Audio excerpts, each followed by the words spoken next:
Chapter 271. Lung Feng and his brothers were all young people, and they were not afraid of making a big deal out of it. Now that they had received orders from the sixth young master, how could they be courteous?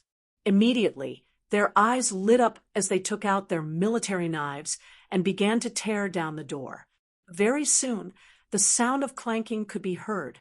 In the courtyard, Kimura Yoshida was still sitting in the main hall. Beside him stood the leader of the guards, Ikegami, and a group of Japanese samurai. The purpose of this battle was to intimidate young Qindong. It was said that this loyal duke of the great Ming dynasty had just turned 20 years old. What kind of courage could such a young man have? As for defeating the Walla's army, it was the work of the mercenaries. This was a well-known fact. A person like him should have been scared to death when he saw such a battle. While Kimura Yoshida was still imagining what would happen to this young, brave, loyal guild member, a samurai suddenly rushed in with a gloomy face. "Not good, not good. They are tearing down the door." "What do you mean by tearing down the gate? Who are they?" Kimura Yoshida was stunned when he heard the news, but soon he understood what was going on. When he heard that the other party was tearing down the gate, his anger couldn't be stopped. The gate was equivalent to a person's face. If it was really torn down, it was no different from a slap in the face. He knew that this bold and loyal princess had a temper, but he didn't expect her to be so bad-tempered. She didn't even meet him, and she gave him such a big gift. Kimura Yoshida, who had fainted, didn't feel good. He sat there and didn't make any sound, until Ikegami reminded him, "Kimura-kun, we can't let them tear down the gate. If that's the case, we will lose face. Yes, yes, go and stop them. If it doesn't work, we can use force to stop them." Kimura Yoshida, who was reminded by Ikegami, quickly regained his senses and ordered Ikegami. After receiving the order, Ikegami immediately rushed to the gate of the courtyard with more than 10 samurai. At this time, at the gate, more than half of the gate had been torn down. There were also many people of the great Ming dynasty who were standing here to watch the show. Ever since Jining deliberately released the news, many people had gathered outside the Japanese diplomatic mission's compound. They wanted to see how their country's god of war would resolve this matter. Was he really going to lower his head, or was he going to be as domineering as before? Now, it seemed that he had made the right decision to come. Although the loyal duke was young, he was indeed hot-blooded. He tore down the door without saying a word. This was even more satisfying than watching a show. And during the process of removing the gate, who knows how many people were cheering? They were cheering for the Duke of loyalty and courage. They clapped their hands to express their satisfaction. "What are you doing? Do you know where this is? How dare you cause trouble here? Arrest them all." Qishong finally appeared. When he saw that there was only a frame on the left of the door, his eyes burned with anger. With Qishong's shout, more than 10 warriors behind him rushed out, heading straight for the Lung Feng soldiers who were prying open the door with their bayonets. "Take them down." Tiger's man had been paying attention to the movement at the door for a long time. When he saw that the Japanese warriors were about to make a move, it was exactly what he wanted. Without saying a word, he gave the order to Captain Chiu-Vi, who was standing beside him. As the captain of the first guard by Yang Qindong's side, Chiu-Vi had a calm personality and excellent skills. When he heard Tiger's man's order, there was no way he would be polite. He personally led 10 of his team members to meet the seemingly aggressive Japanese warriors. The guards and the Japanese warriors were not on the same level at all. To be able to enter the guards and be responsible for the safety of the 6th young master, which one of them was not the best of the best. They were just dealing with ordinary Japanese samurai, to put it in a slightly exaggerated way. Even if they were to let the other party use only one hand, they could still easily win. As Chiovi led his brothers to make a move, the Japanese warriors who rushed out were quickly knocked down to the ground one by one. Their important joints were hit hard, making them fall to the ground and constantly wail. Not only the ordinary Japanese warriors, but even Chi Shang could not escape. The captain of the guards, who was taken care of by Chiovi, was punched in the throat by the captain of the guards. He felt that it was very difficult to swallow. Then he was punched in the face, and blood splashed out. When he was knocked down to the ground by a sweeping kick, he was completely passive and had no power to fight back. The Japanese warriors were knocked down to the ground, and the doorframe was completely removed. When Yang Qindong's luxurious carriage could enter, the carriage drove into the courtyard unscrupulously. Behind them, the cheers of countless people of the great Ming dynasty could be heard. In the courtyard, Kimura Yoshida came out of the main hall and saw the luxurious carriage in front of him. Not seeing Chi Shang and his warriors, Kimura Yoshida's face became very ugly, but he was stubborn. In order to maintain the dignity of Japan, he still stood in place and shouted loudly, "Who are you? Why don't you salute me when you see me?" Pa! As soon as he finished speaking, he was met with a raised whip. The whip hit him right in the middle, and a bloody wound appeared on Kimura Yoshida's body. It was Beta Persei, who was driving the carriage. This whip was a lesson for Kimura Yoshida. What a joke! The sixth young master was in the carriage. How could he allow others to shout there? Ah, murder, murder! Kimura Yoshida's painful and fierce cries came from the courtyard. It had to be said that cowards had the same virtue. Just like you, UNB, who was beaten before, he kept shouting when he was beaten, as if doing so could release his fear. You are the Japanese messenger. Humph. You are really a disgrace to the Japanese. In the luxurious carriage, Yang Qindong's voice slowly came out. This voice was not very loud, but it sounded like thunder in Kimura Yoshida's ears. He remembered that this was not Japan, and he was not in his own courtyard. He was now a Japanese messenger, representing the face of Japan. At the thought of this, his expression changed again and again. What he did just now was really a disgrace to Japan. If this matter was spread back to Japan, General Ashikaga Yoshimasa would be the first to not spare him. As the representative of Japan's Bushido, General Ashikaga Yoshimasa hated timid and irresponsible people the most. As a trusted follower, he naturally knew what to do in the face of trouble. When he looked at the luxurious carriage in front of him, he couldn't help but stop. Then he tried his best to summon up his courage, raised his head, and said, "I am the envoy of Japan. You can't do this to me. Otherwise, it is contempt for Japan. I want to seriously protest." "What did we do to you?" Yang Qindong's energetic voice sounded from within the carriage when he heard the words that were clearly threatening in appearance but weak in heart. This was Japan.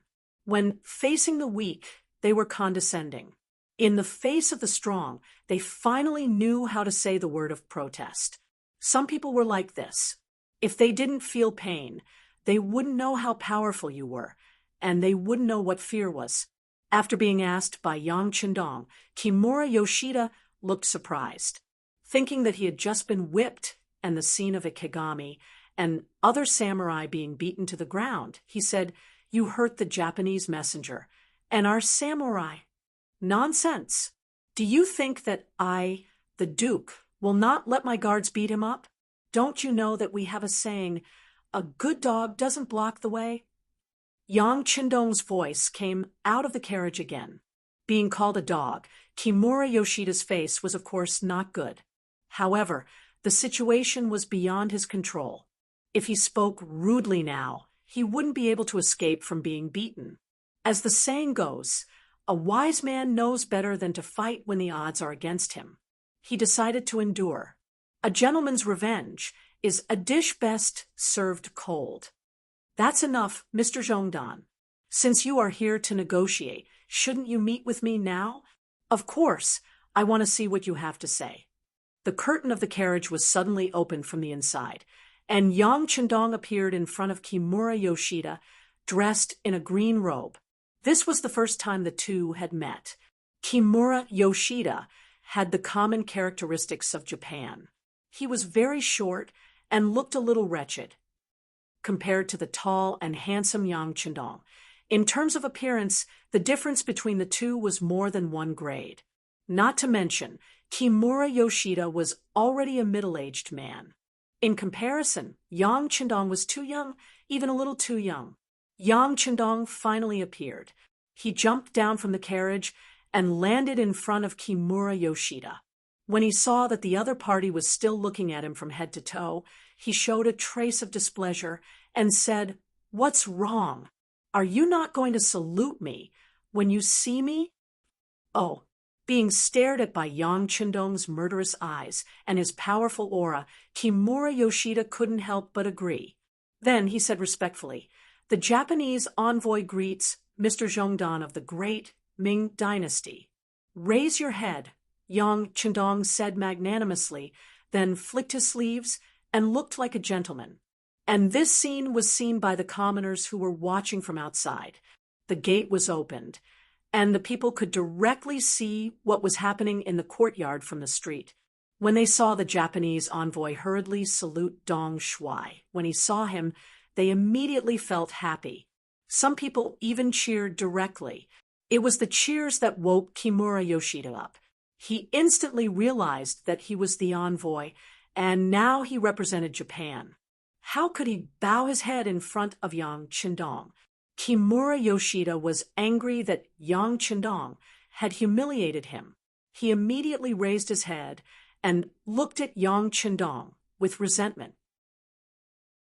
Chapter 272. However, at this time, Dong Shuai had already turned his head away. He glanced at the courtyard with interest as if nothing had happened just now. This made Kimura Yoshida have a feeling that he couldn't use his strength. However, he didn't think about why he would lower his head when Yang Chendong threatened him. This was because of his servile nature. When he was in Japan, there were too many powerful people who needed him to lower his head. This had become a habit. When Yang Chendong pressured him a little, his nature was exposed. Kimura Yoshida, who was dissatisfied, felt that he seemed to have fallen into a disadvantage from the beginning. At this moment, he decided to save some face.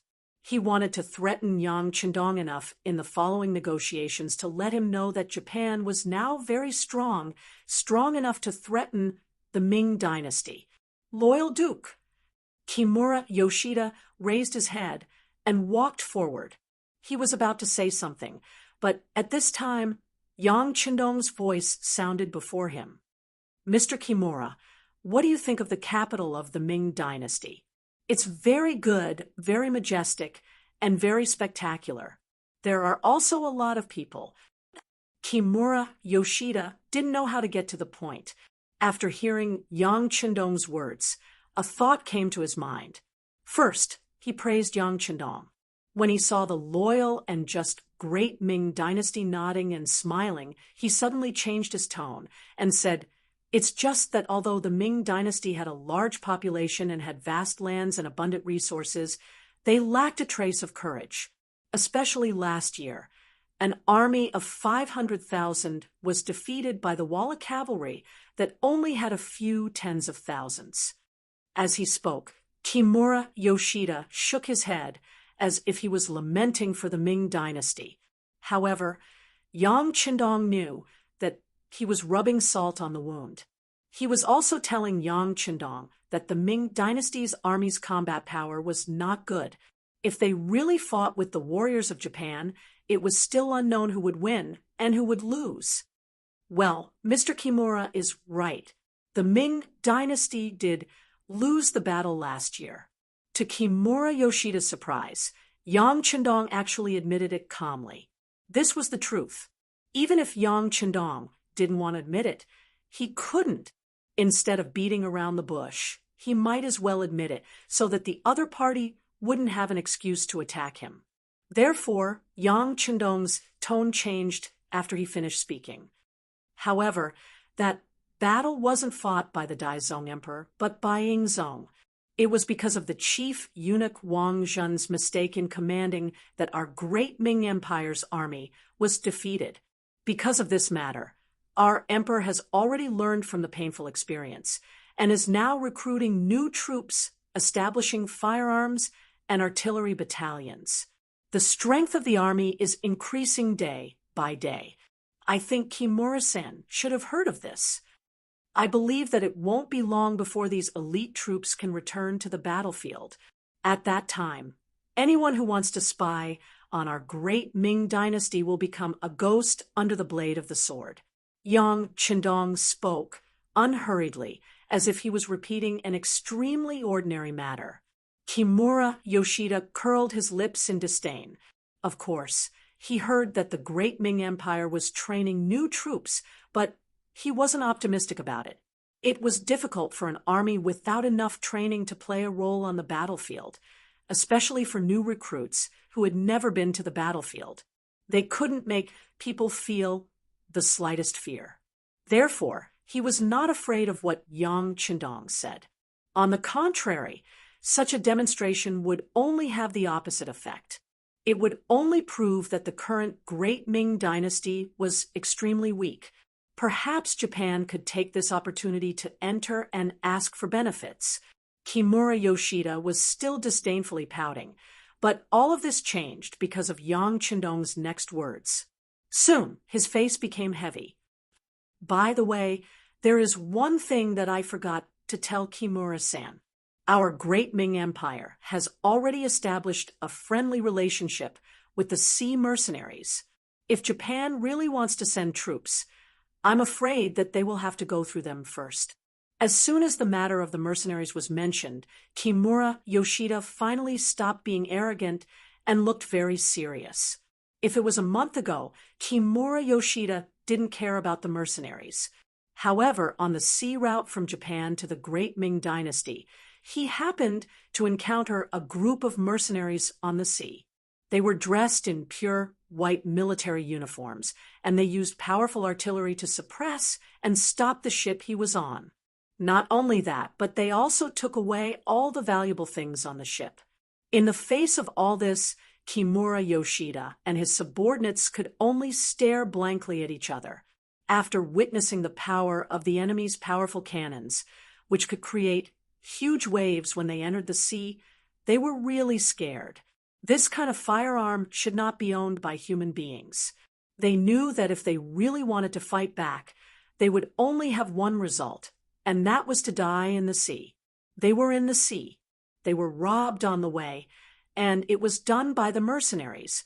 How could Kimura Yoshida forget this kind of thing? Now that Yang Chendong reminded him that if he wanted to attack the Great Ming Empire, he might have to become enemies with the mercenaries.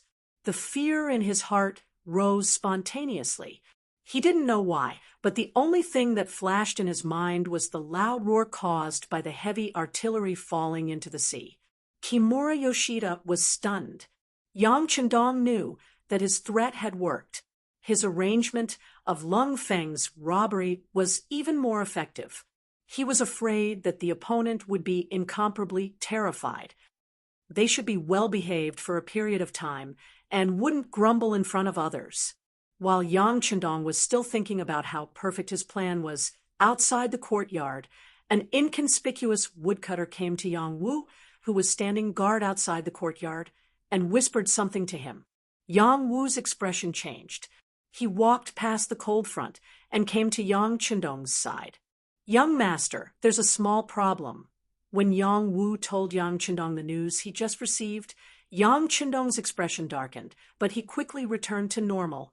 When he turned to look at Kimura Yoshida, he said coldly, "Your wish to see me has been fulfilled. I've also given you the warning you should give. If you still want to continue doing wrong, I'll accompany you at any time. Mr. Kimura, you should also take care of yourself. Don't cause trouble for the master behind you." It seemed like a kind reminder, but it also seemed like a threat. After Yang Qindong finished speaking, he turned around and returned to the carriage. Everyone immediately left, leaving Kimura Yoshida with a clear view of their backs. It wasn't until a long time after Yang Qindong left that Kimura Yoshida came back to his senses. Recalling everything that happened, he was surprised to find that from the beginning to the end, it seemed that the initiative was in the hands of the other party, and he had been passive. Even the choice of war was forced by the other party. What about the peace talk? What about the promise of getting Junko from him? It seemed that everything was over before he had the time to mention it. After Yang Qindong and his group left the Japanese embassy, they went straight to the Ministry of Justice. The news reported by Yang Wu was released by the Security Bureau. Wang Si and Yu Yuanbi fought and were caught by the people of the Five Cities Warden's office. They were sent to the Supreme Court. After a simple interrogation, they were transferred to the Ministry of Justice and finally sent to the Ministry of Justice's prison. In such a short time, so many things happened, and the efficiency of the case was so fast that it was shocking. It would be strange if things were simple. Whether it was Wang Si or Yu Yuanbi, they both had the backing of a minister. But even so, they were sent to the Ministry of Justice's prison. It was obvious that someone wanted to take the opportunity to make trouble. He could even guess the person behind the scenes. It seems that the death of a grandson can't make some people stop. Do they have to force me to eradicate them all? Yang Qindong thought angrily. Some people didn't know what was good for them. Outside the carriage, Tiger's Mane's voice suddenly sounded. "Young master, Yang-san is here. Let him in the carriage." Hearing that even the deputy director came in person, Yang Qindong felt a little relieved. Now that he could get first-hand information, he had more options to deal with the next situation. The horse carriage did not stop. Yang-sen only lightly jumped and entered the horse carriage. "Greetings, young master." "No need to be so polite. Tell me what you know." Yang Qindong waved his hand casually. Yang-sen nodded and said, "Young master, the situation is like this. In Fei Tian restaurant, Yu Yuanbi said something unfavorable to the young master. He insinuated that the Japanese diplomatic mission was caused by the young master. Wang Si happened to hear this, and the two sides got into a quarrel. Yu Yuanbi took advantage of the fact that there were many of them and he was tall and strong, so he attacked first. Wang Si fought back in self-defense and beat Yu Yuanbi. But in the end, because he was outnumbered, he suffered a small loss. After that, the patrolling soldiers of the warden's office of the Five Cities happened to pass by. They took everyone away and sent them to the Supreme Court. After knowing their identities, the Supreme Court transferred the case to the Ministry of Justice. After Li Wenxiao judged the case, Wang Si was sent to the Ministry of Justice's prison. Yu Yuanbi was sent to the Ministry of Justice's hospital for treatment because his injuries were too serious. This is Li Wenxiao's situation. As Yang Sen spoke, he passed a document to Yang Qindong. It recorded the basic information of Li Wenxiao, the official of the Ministry of Justice. It included his birth, his promotion history, his background information, and some of the mistakes he made. Since the incident with Yu Xiong, the Security Bureau had paid special attention to some of the officials in the Ministry of Justice, especially those close to Yu Shuriwa. Li Wenxiao was included in their sights. As an official, not only did he need to have knowledge, insight, and courage, he also needed someone to promote him and nurture him. With a good benefactor, anything an official did would be twice the result with half the effort. Therefore, Yang Qindong had long requested the Security Bureau to do their best to gather all the information they could about the officials they could get access to, especially the background. It was absolutely not to be underestimated. Chapter 273. The information was placed in front of Yang Qindong, but before he could flip through it, Yang Sen continued, Su Yozhen also sent a message asking if we need him to take action. Su Yozhen was no longer a sixth-grade official like last year, but a third-grade official. With the support and control of Yang Qindong, he was on the rise. Now that he was the left assistant minister of the Ministry of Justice, he could naturally intervene in this matter. Yang Qindong first glanced at Yang San with a puzzled expression, following which a plan began to rapidly form in his mind. He is really thoughtful. Since this is the case, I believe that he will need some things to establish himself after entering the Ministry of Justice. In that case, I will lend him a hand. How about this? You personally pass on a message to him and ask him to do this. Half an hour later, the entrance of the Ministry of Justice was filled with brave soldiers at this moment.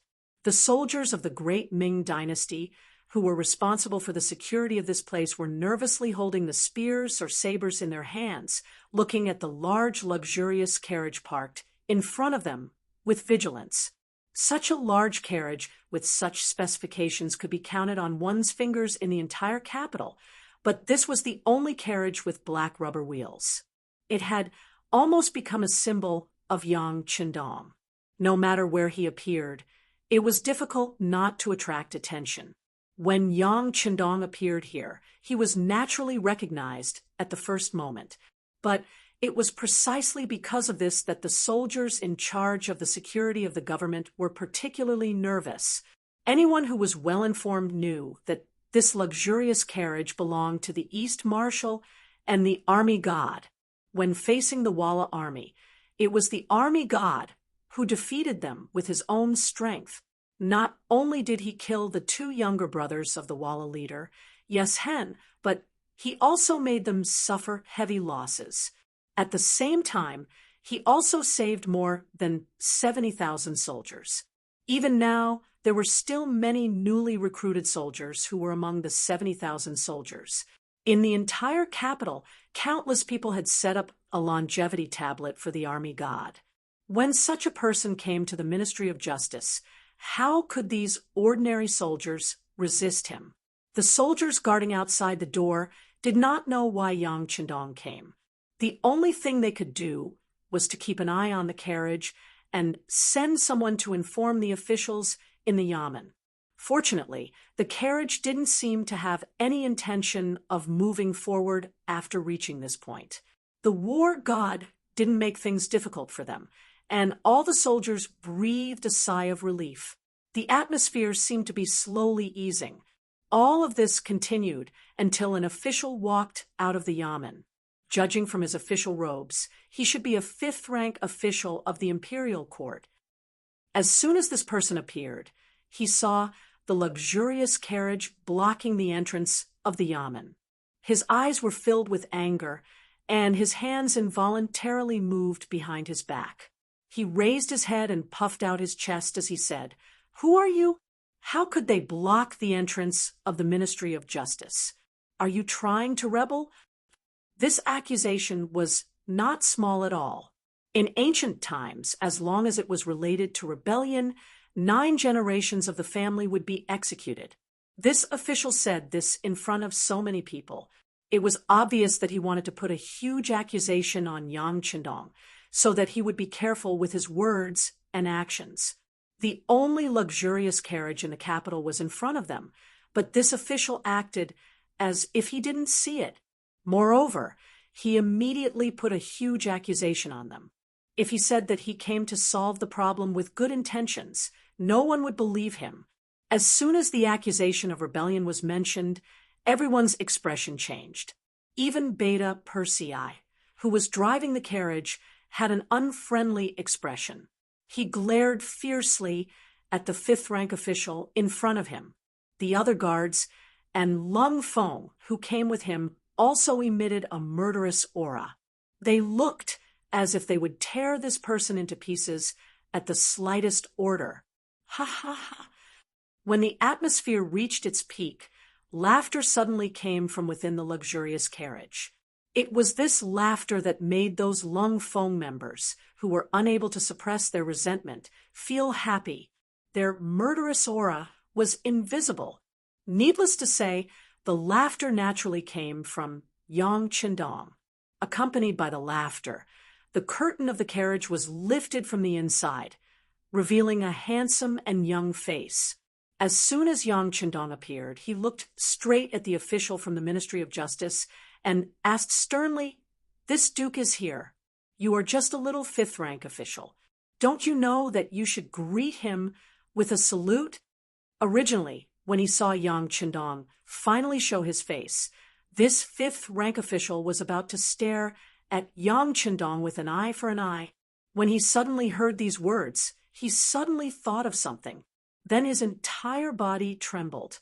Only then did he reluctantly cup his hands and salute the Ministry of Justice's director.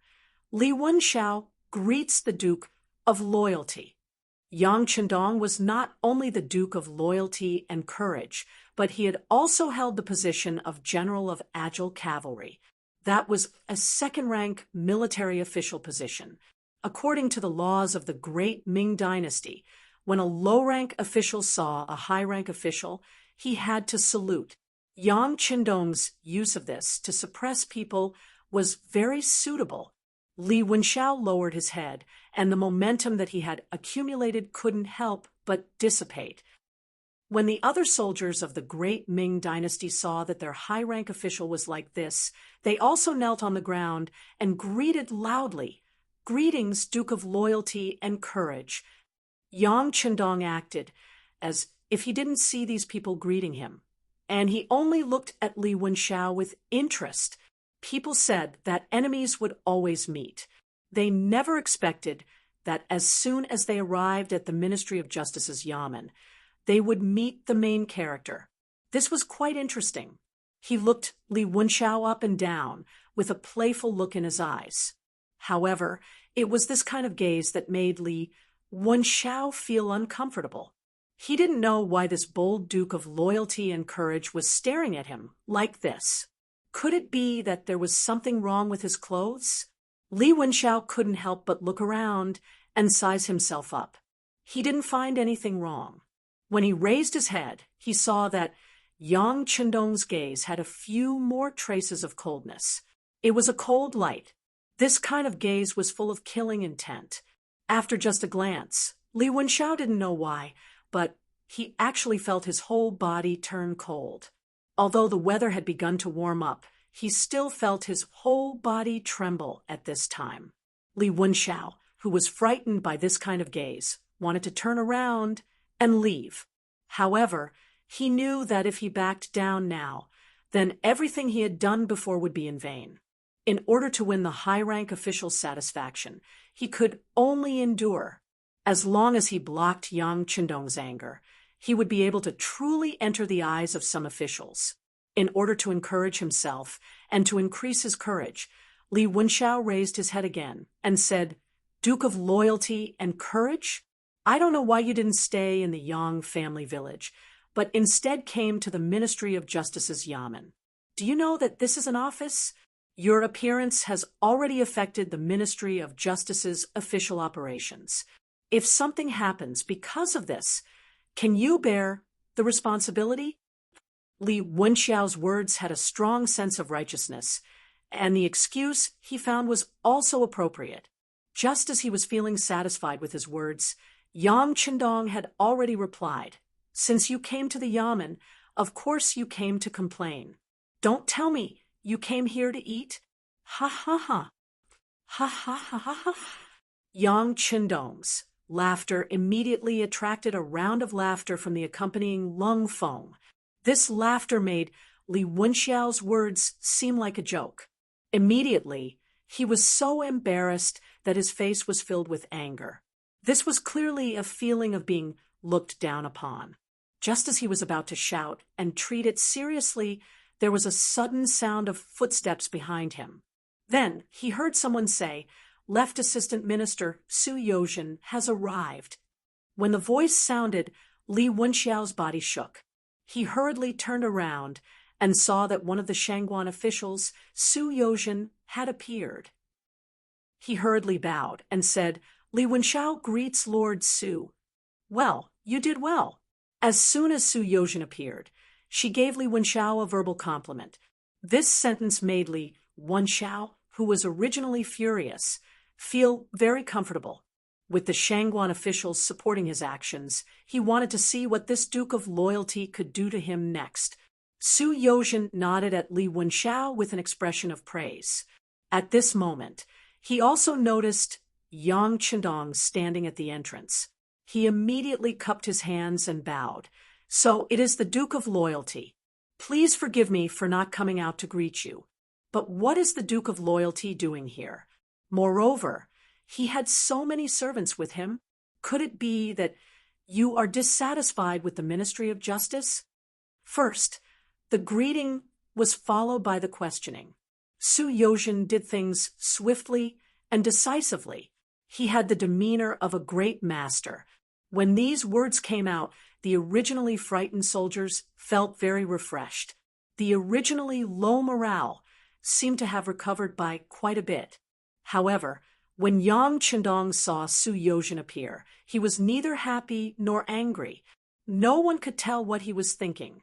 He only looked coldly at Su Yozhen, as if he was pressuring him. However, Su Yozhen was a third-rank official of the imperial court. His wisdom and courage were far from what Li Wenxiao, a fifth-rank official, could compare to. Facing this kind of gaze, he was not afraid at all. He still looked at him with a calm expression. The two people's gazes looked at each other in the air for a full 10 seconds. When no one was able to gain the upper hand, Yang Chendong said, "Since I came to your Ministry of Justice, of course I have to do a case. I have a complaint here against an official. Please accept it, Lord Su." With a wave of his hand, a complaint appeared in his right hand. He handed it to Tiger's Mane, who was waiting on the side. Then he handed it to Su Yozhen. She reached out her hand and took the complaint paper. After casually glancing at it, Su Yozhen's expression changed. Then he inadvertently glanced at Li Wenxiao. Then he lightly nodded and said, "This official will accept the Duke of Loyalty's complaint. The Ministry of Justice will also enforce the law. We will definitely give the Duke of Loyalty a satisfactory explanation." "Very good. I hope Lord Su can do as you say. Of course, if you wish to show favoritism, I don't mind submitting a memorial to the Emperor. At that time, it won't just be the defendant who is being investigated. Your Ministry of Justice will also be implicated. Ha ha ha, let's go." After Yang Chendong finished speaking, he turned around and left without a trace of reluctance. However, it seemed that he was blocked by Su Yozhen. Chapter 274. After Yang Chendong left, everyone looked at Su Yozhen in a completely different light. In the face of a military god, in the face of a duke, this Lord Su actually dared to use his own body to block the attack. Most importantly, he succeeded. If this matter were to spread, his reputation would probably be ruined. On the other hand, Su Yozhen did not appear to be complacent. Instead, he held the letter of complaint in his hand and directly said to his personal attendant, "Prepare a sedan. Let's go to the U residence." The U residence was naturally the residence of the Minister of Justice, Yu Shuriwa. In less than an hour, Su Yozhen had already appeared in the main hall of Minister Yu's residence, where he received guests. Yu Shuriwa somewhat looked down on this subordinate of his. A year ago, this person was still a sixth-rank official. When he saw him, he had to bow from afar. However, in such a short period of time, he was only a step away from Yu Shuriwa. This kind of leap in promotion made Yu Shuriwa faintly worried. However, regardless of whether he wanted to see him or not, since he was here, he still had to invite him into the residence. Otherwise, if word got out, everyone would say that he was immature and did something wrong. In the main hall, Yu Shuriwa sat down. After the servants served tea, Yu Shuriwa said with a straight face, "Lord Su, may I know the reason for your visit? If you want to talk about Bai Er's case, then forget it." As his relative, This official needs to avoid suspicion. Seeing Yu Shuriwe so serious and saying that he would not care about the fight between Yu Yuanbi and Wang Si, a trace of mockery flashed in his heart. If he really did not care, why would Li Wenxiao stand up for him? Why would Yu Yuanbi lie in the medical hall and Wang Si be imprisoned in the Ministry of Justice's prison? He did not say anything in his heart. However, he didn't say anything. Some things were just like that. Everyone knew what was going on, but what they said wasn't what they thought. This was also one of the ways of being an official. Lord Yu, I'm not here because of the children's fight. Someone has filed a lawsuit against Li Wenxiao, an official of the Ministry of Justice. They say that he took bribes from the defendant and made several false and unjust cases. This is the complaint. Please have a look, Lord Yu. With a very respectful expression, Su Yozhen handed the complaint paper from Yang Qindong to Yu Shuriwe.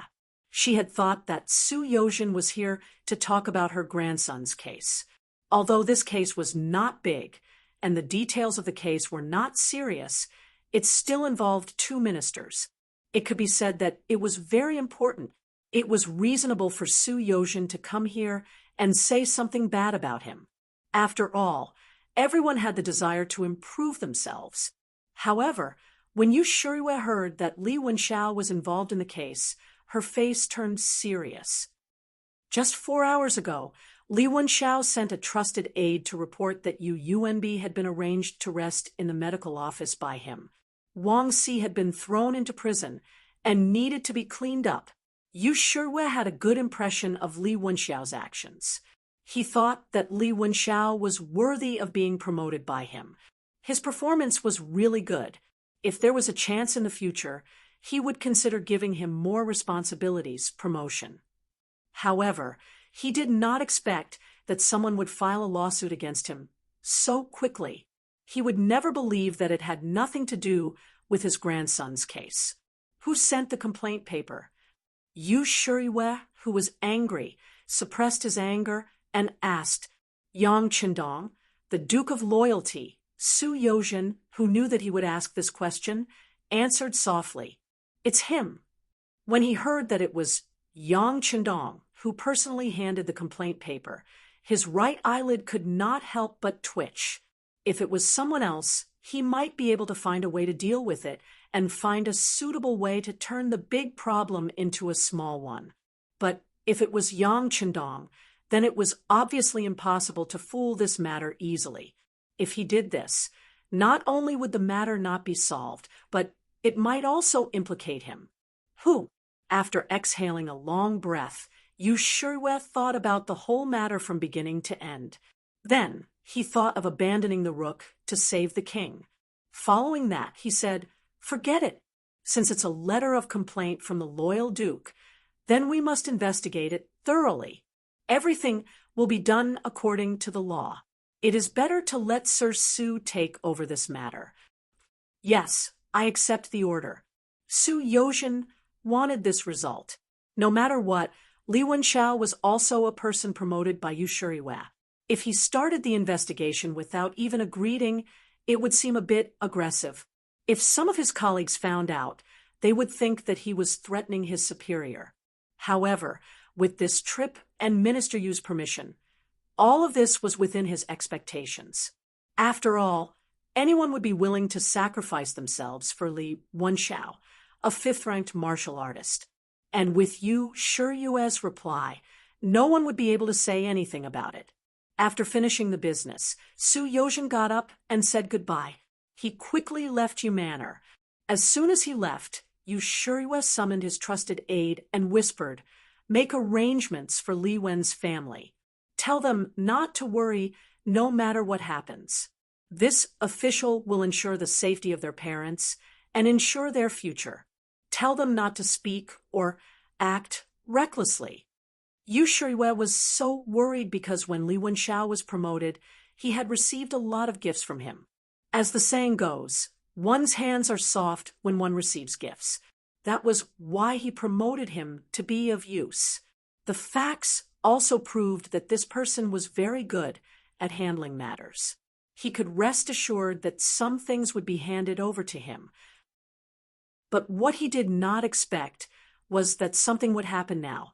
Since this was the case, he naturally had to comfort his family properly. At the same time, he had to protect this Li Wenxiao. Even if he could not let him become an official, he had to ensure the quality of life of his family. In this way, not only would he prove to outsiders that he would not forget his roots, but he could also set an example for more people to be willing to work for him and be loyal to him. Even now, Yu Shuriwei still believed that the consequences of this matter were not serious.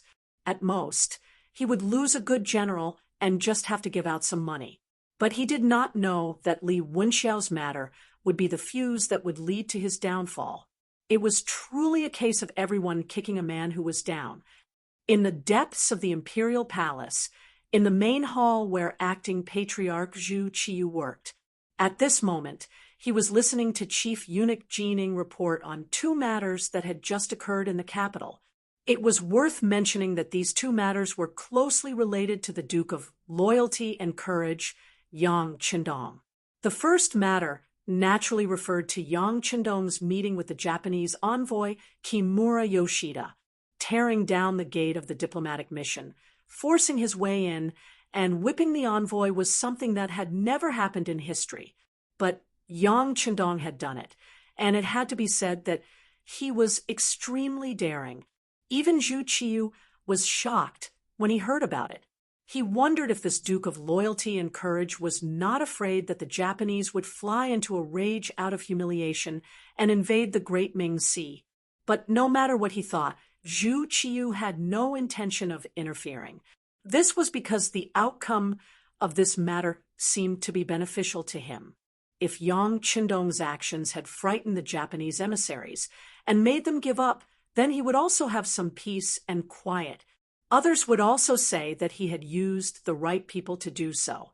On the other hand, if Yang Qindong's audacity provoked the Japanese emissary and caused Japan to take actual action and start to violate the borders, then all the blame could be placed on Yang Qindong alone.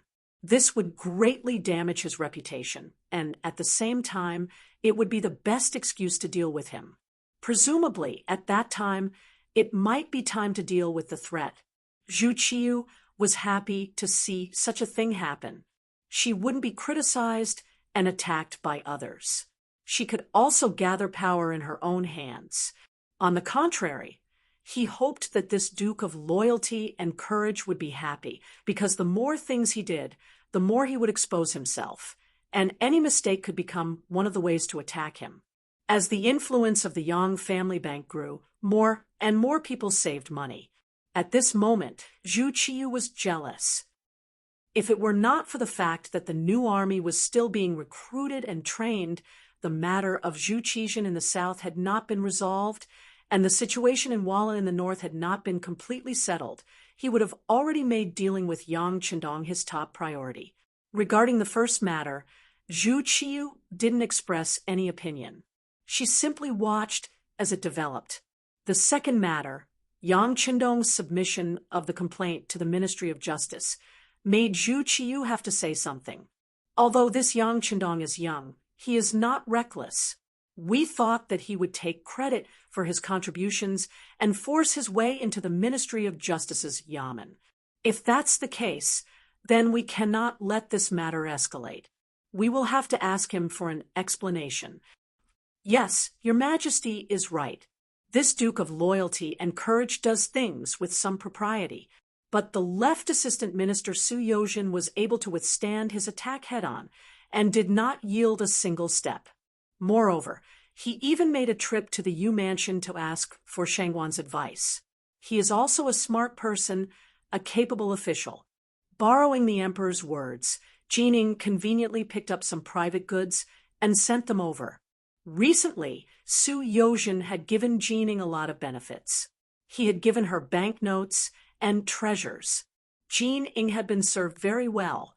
After receiving so many benefits from others, Jining had to put in a few good words for them at the crucial moment to give the emperor extra credit. This was what Jining needed to do. As expected, once these words were said, Zhu Qiu nodded repeatedly and said, "Beloved official Su is indeed a talent. Most importantly, he has many grievances with the Duke of loyalty and courage. You can rest assured using this kind of person. How about this? You go back and observe him carefully. If he is reliable, let him do his job well. We will not treat him unfairly in the future." Su Yozhen had once caused trouble for Yang Qindong when Zhu Qizhen was still in power. First, he had impeached him. Then he had recommended him. Everything he had done could be made public, and no one could say anything about it.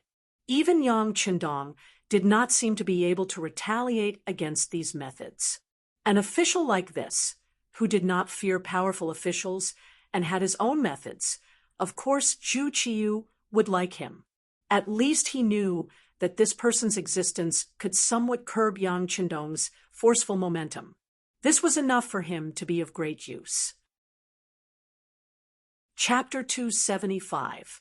Originally, she had only wanted to help Su Yozhen put in a few good words to strengthen her position in the emperor's heart. She had not expected to receive such a promise. Jining was overjoyed. With this news, getting a few 100,000 taels of silver from Su Yozhen shouldn't be a problem.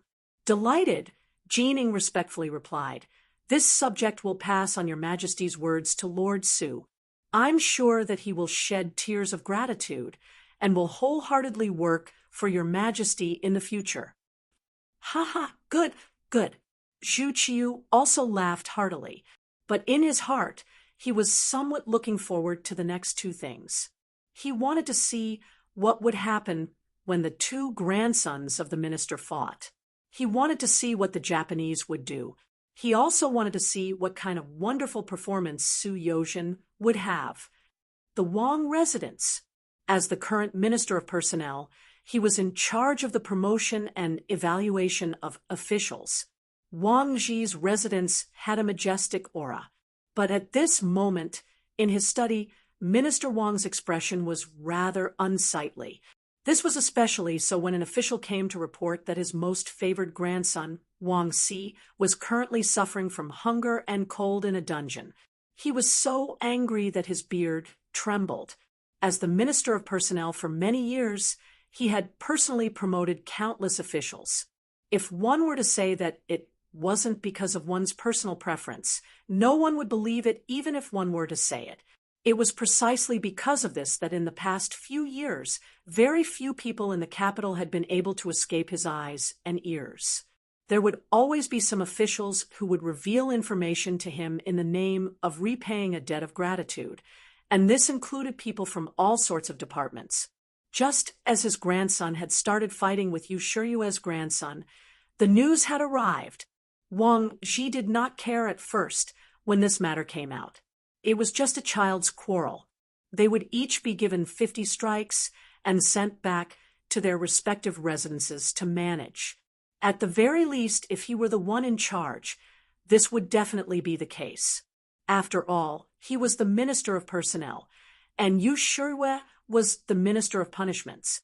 They were both officials of the court and would see each other frequently. It was impossible for them to fall out over the matter of a child. But reality did not develop as he had expected. From the reports of the officials, Yu Yuanbi had gone to the hospital in the name of recuperating and was very comfortable. His grandson was locked up in a cold and damp dungeon. How could Wang Zhi not be angered by such an obvious way of dealing with the situation? However, due to his identity, it wasn't convenient for Wang Zhi to interfere. He could only watch the performance of the officials from the Ministry of Justice from afar. Fortunately, Yang Qindong soon made a move, which made Minister Wang feel relieved. Wang Si didn't acknowledge the wrong teacher. Although this gentleman's actual age was younger than his grandson's, it was still true that the one who reached the top was the teacher. He had thought that since Yang Qindong had made a move, his grandson would be fine. However, the result was not like this. On the contrary, this loyal duke of the great Ming dynasty took a different approach and sent a complaint to the Ministry of Justice, Li Wenxiao, who had distorted the facts. At first, Wang Shi was puzzled by this outcome. However, after thinking about it carefully, he couldn't help but clap his hands in praise. This loyal duke was clearly going to use a ruthless method to cure Wang Xi. Yes, with Yang Qindong's identity, he could naturally ask the Ministry of Justice for Wang Xi. He could simply bail Wang Xi out of the dungeon. However, if he did this, he would be at a disadvantage. Others would say that this was the result of suppressing people with power and couldn't truly convince the public. On the other hand, if he didn't mention Wang Xi's matter and let him suffer a little, he would target the official in charge, Li Wenxiao. In this way, if he really overthrew Li Wenxiao, who would dare to deal with people and matters related to the loyal duke out of selfishness in the future, it was just letting his grandson suffer for a day or two more, but it would fundamentally prevent such things from happening. No matter how he looked at it, it was worth it. Even if Wang Xi was his favorite grandson, Wang Xi still supported Yang Qindong's decision. Perhaps this was the difference in the structure. As the minister of a ministry, he didn't look at the small profits in front of him, but the long term. I just don't know if the Loyalty Duke's paper can overturn Li Wenxiao's case. No, I have to lend a helping hand. I also have to let others know that those who dare to bully my grandson, Wang Xi, should be prepared to be dealt with. Wang Xi muttered to himself. Then he called out to the outside. Men. In the Ministry of Justice's court, although Li Wenxiao was still wearing his official robes, his face was pale. Even though the weather outside wasn't hot at all, and it was a bit cold in the morning and evening, beads of sweat flowed down from his forehead, splattering on the ground. Li Wenxiao, there are people suing you for corruption, accepting bribes, and creating many unjust, false, and wrong cases. You have to give an explanation. Su Youshan sat high up in the court. As she spoke, she casually threw the paper in front of Li Wenxiao. From the moment he was brought to this torture court, Li Wenxiao had a bad feeling, especially when he found out that Assistant Minister Su had personally gone to Minister Yu Shiyue's residence and still made such a decision. He knew that he had been abandoned and that the matter would be difficult to resolve. The paper had been personally sent by the Loyalty Duke, who was at the peak of his power. The lawsuit had also been approved by his superior, Minister of Justice Yu Shiyue.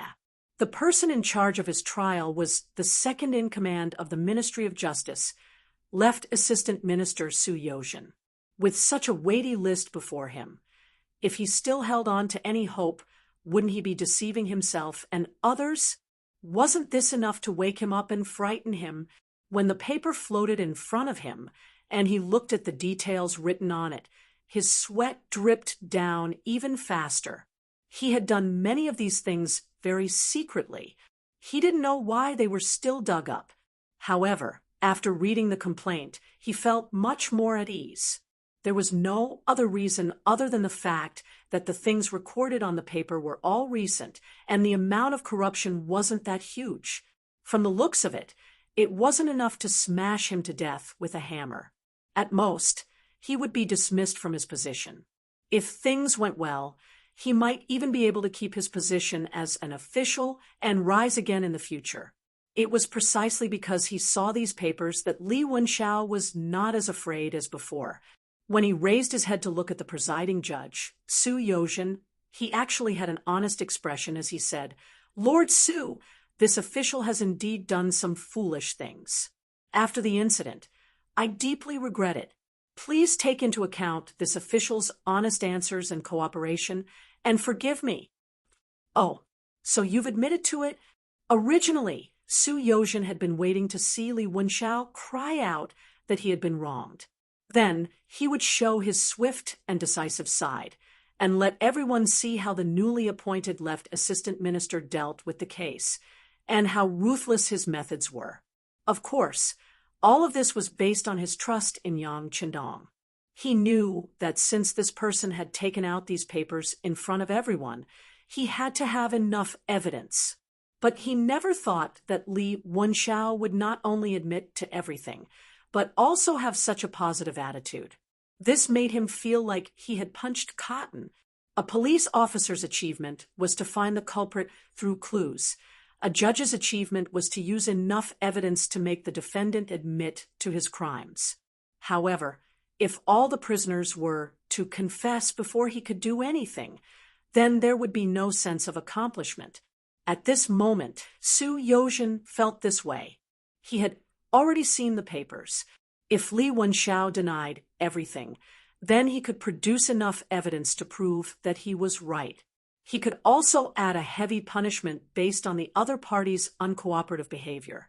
On the other hand, if the other party admitted to everything and had a good attitude, then based on this, it would be much more difficult to do anything to him.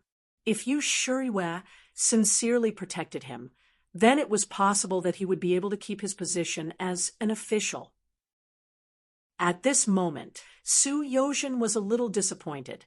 He even had a trace of doubt about Yang Chendong's ability. If the dignified Duke of Loyalty wanted to deal with someone, he shouldn't only produce this little bit of evidence. If that was the case, then it would be difficult for him. But he didn't think about it. Yang Chendong's security bureau had only been established for a short period of time, and there were so many officials to keep an eye on. A fifth-rank official in the Ministry of Justice was not the most important thing. To be able to find out about this, he had already put in a lot of effort. It was not impossible to find out about the past, but to do it in a short period of time would be very difficult. But he still did it, which was somewhat thought-provoking. Could it be that he was sure that there would be others who would do it? Li Wenxiao's cooperative behavior made it difficult for Su Yozhen, but on the surface, he still nodded with praise. Very good. Your attitude is very cooperative. This official will record all of this.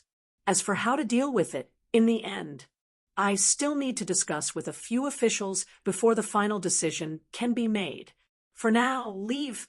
Before the word hall could be said, a small official from the Ministry of Justice came to Su Yozhen's side and whispered a few words in his ear. At the same time, he took out a stack of papers from his sleeve and placed it on the table. Then he slowly retreated. Su Yozhen's gaze fell on the table in front of him and looked at the densely written papers. When he raised his head to look at Li Wenxiao, who was standing below the stage, he couldn't help but shake his head. Then he said, "Come, strip him of his official robes." Li Wenxiao, who was originally waiting to leave, suddenly saw Su Yozhen's attitude change.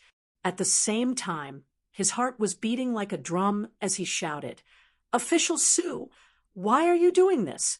Why are you doing this?" "Why? Seeing that you and I are colleagues, you can see for yourself." Su Yozhen pushed his hand on the table, and the thick papers fluttered in the air. When they landed on Li Wenxiao's feet, he lowered his head and looked up. Then he fell to the ground. Chapter 276. The contents of these papers were exactly what he had done a few years ago when he had just become an official. Perhaps it was because he had just entered the court, but his courage was still relatively big. He really dared to accept any kind of money and dared to do anything. Among them, he was even involved in 2 murder cases. At that time, it was precisely because he had accepted these bribes that he was able to give the money to his superiors and get promoted. He originally thought that after so many years, everyone would definitely not remember these things, but now they were all dug up. If he dared to admit it, not to mention his official position, it would be extremely difficult to keep his life.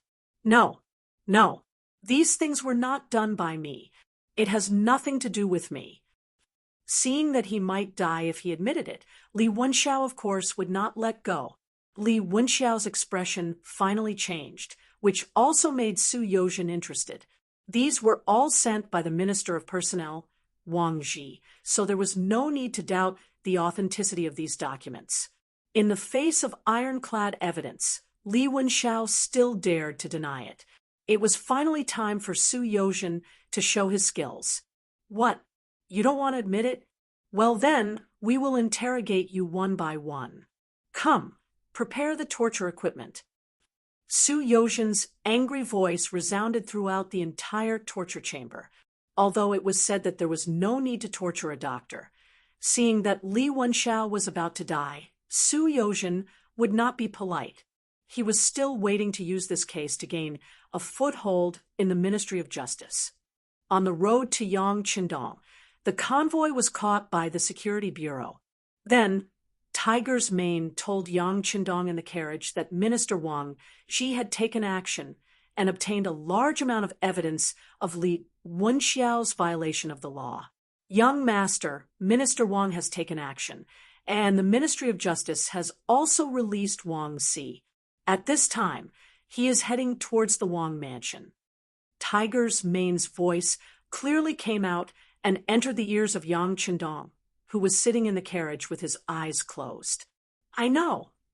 Yang Qindong answered very simply, since Wang Ji had understood his intentions and had already made his move. Then, with the power of Wang Ji, the evidence he had gathered should be enough to keep an eye on Li Wenxiao. There was nothing for him to worry about. Previously, Yang Qindong knew that the information obtained from the Security Bureau was limited. He was afraid that he would not be able to kill Li Wenxiao with one blow.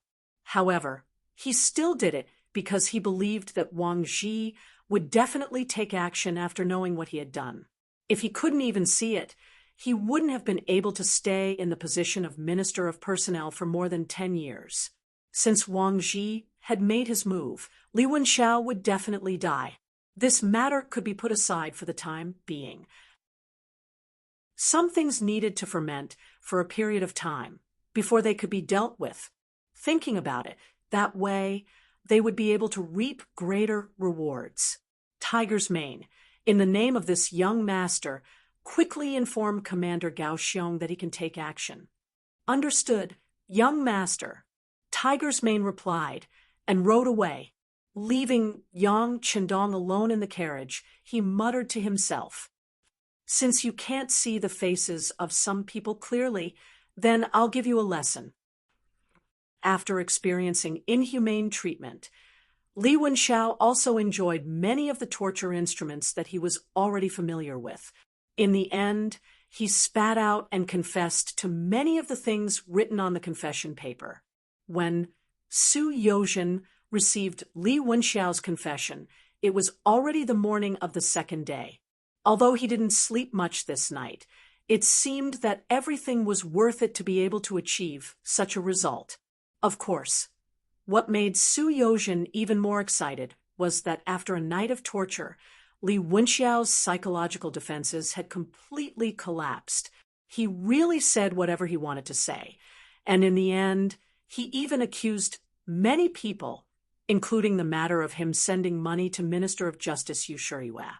It added up to more than 20,000 taels of silver, according to the law of the Ming dynasty, which was the rules set by Emperor Zhu Yuanzhang. If an official embezzled 60 taels of silver, he would be punished. One could imagine what the consequences of 20,000 taels of silver would be. This was equivalent to a huge bomb. Although Su Yozhen was a little excited, he didn't lose his head. After thinking it over, he didn't directly report it in an official document. Instead, he secretly told Jean Ying the matter. At the same time, he also had someone tell the secret agents of the Security Bureau to tell the Duke of loyalty and courage what he had done. Yang Qindong learned of Su Yozhen's gains and his choice at noon the next day. In the study, after Tiger's Mane reported Su Yozhen's actions, he tried to say, "Young master, why didn't Sir Su report this to the court? Why didn't he ask for permission before doing this? Should we give him a warning?" The warning Tiger's Mane spoke of was naturally to give Su Yozhen a good beating. This person had relied on the young master's help to get to where he was today. Now that he had a bit of power and merit, he dared to act first and report later. This trend could not be allowed to continue. He did the right thing. Faced with Tiger Main's advice, Yang Chendong smiled and shook his head. Sir Su told Jining the news as soon as possible. That was the right thing to do. If it was delayed, it wouldn't be good. All right, let him handle this matter. The reason Yang Chendong trusted Su Yozhen so much and didn't blame him at all was because he had his own thoughts. Su Yozhen was one of the most powerful officials in history. Although his reputation wasn't good, his political skills and foresight were unquestionable. Since he had done this, he naturally had his own reasons. Furthermore, Yang Chendong could see that Su Yozhen had just entered the Ministry of Justice. If he removed Yu Shuriwe now, based on his qualifications, he might not be able to take the position of minister. If he couldn't achieve this goal, then what good would it do to expose this matter? Rather than not being able to kill someone with one strike, it was better to wait a little longer and hang the blade high up. This could produce unexpected results. Moreover, once this matter was out, Yu Shuriwe and the people behind him should be the ones having a headache. He only needed to wait and see how the other party would react. Yang Chendong understood Su Yozhen's actions. In the palace, after Jining received Su Yozhen, she was full of praise for his actions and methods. Good, very good. Sir Su, you did well. How about this? I will report this matter to the emperor. As for the specifics, you can go back and listen to the letter. She held Li Wenxiao's confession in her hand. Although Jining was angry, she was still very happy that Su Yozhen had reported to her first. This official will take his leave. Su Yozhen also knew that Jining probably had a lot of things to do now. He didn't stay any longer and even gave up the opportunity to flatter her alone. He left decisively. After Su Yozhen left, Jining thought for a moment and then went straight to Zhu Qiyu's office hall. Zhu Qiyu was still a part-time emperor. At least he was very diligent. Most of his time was spent dealing with political matters.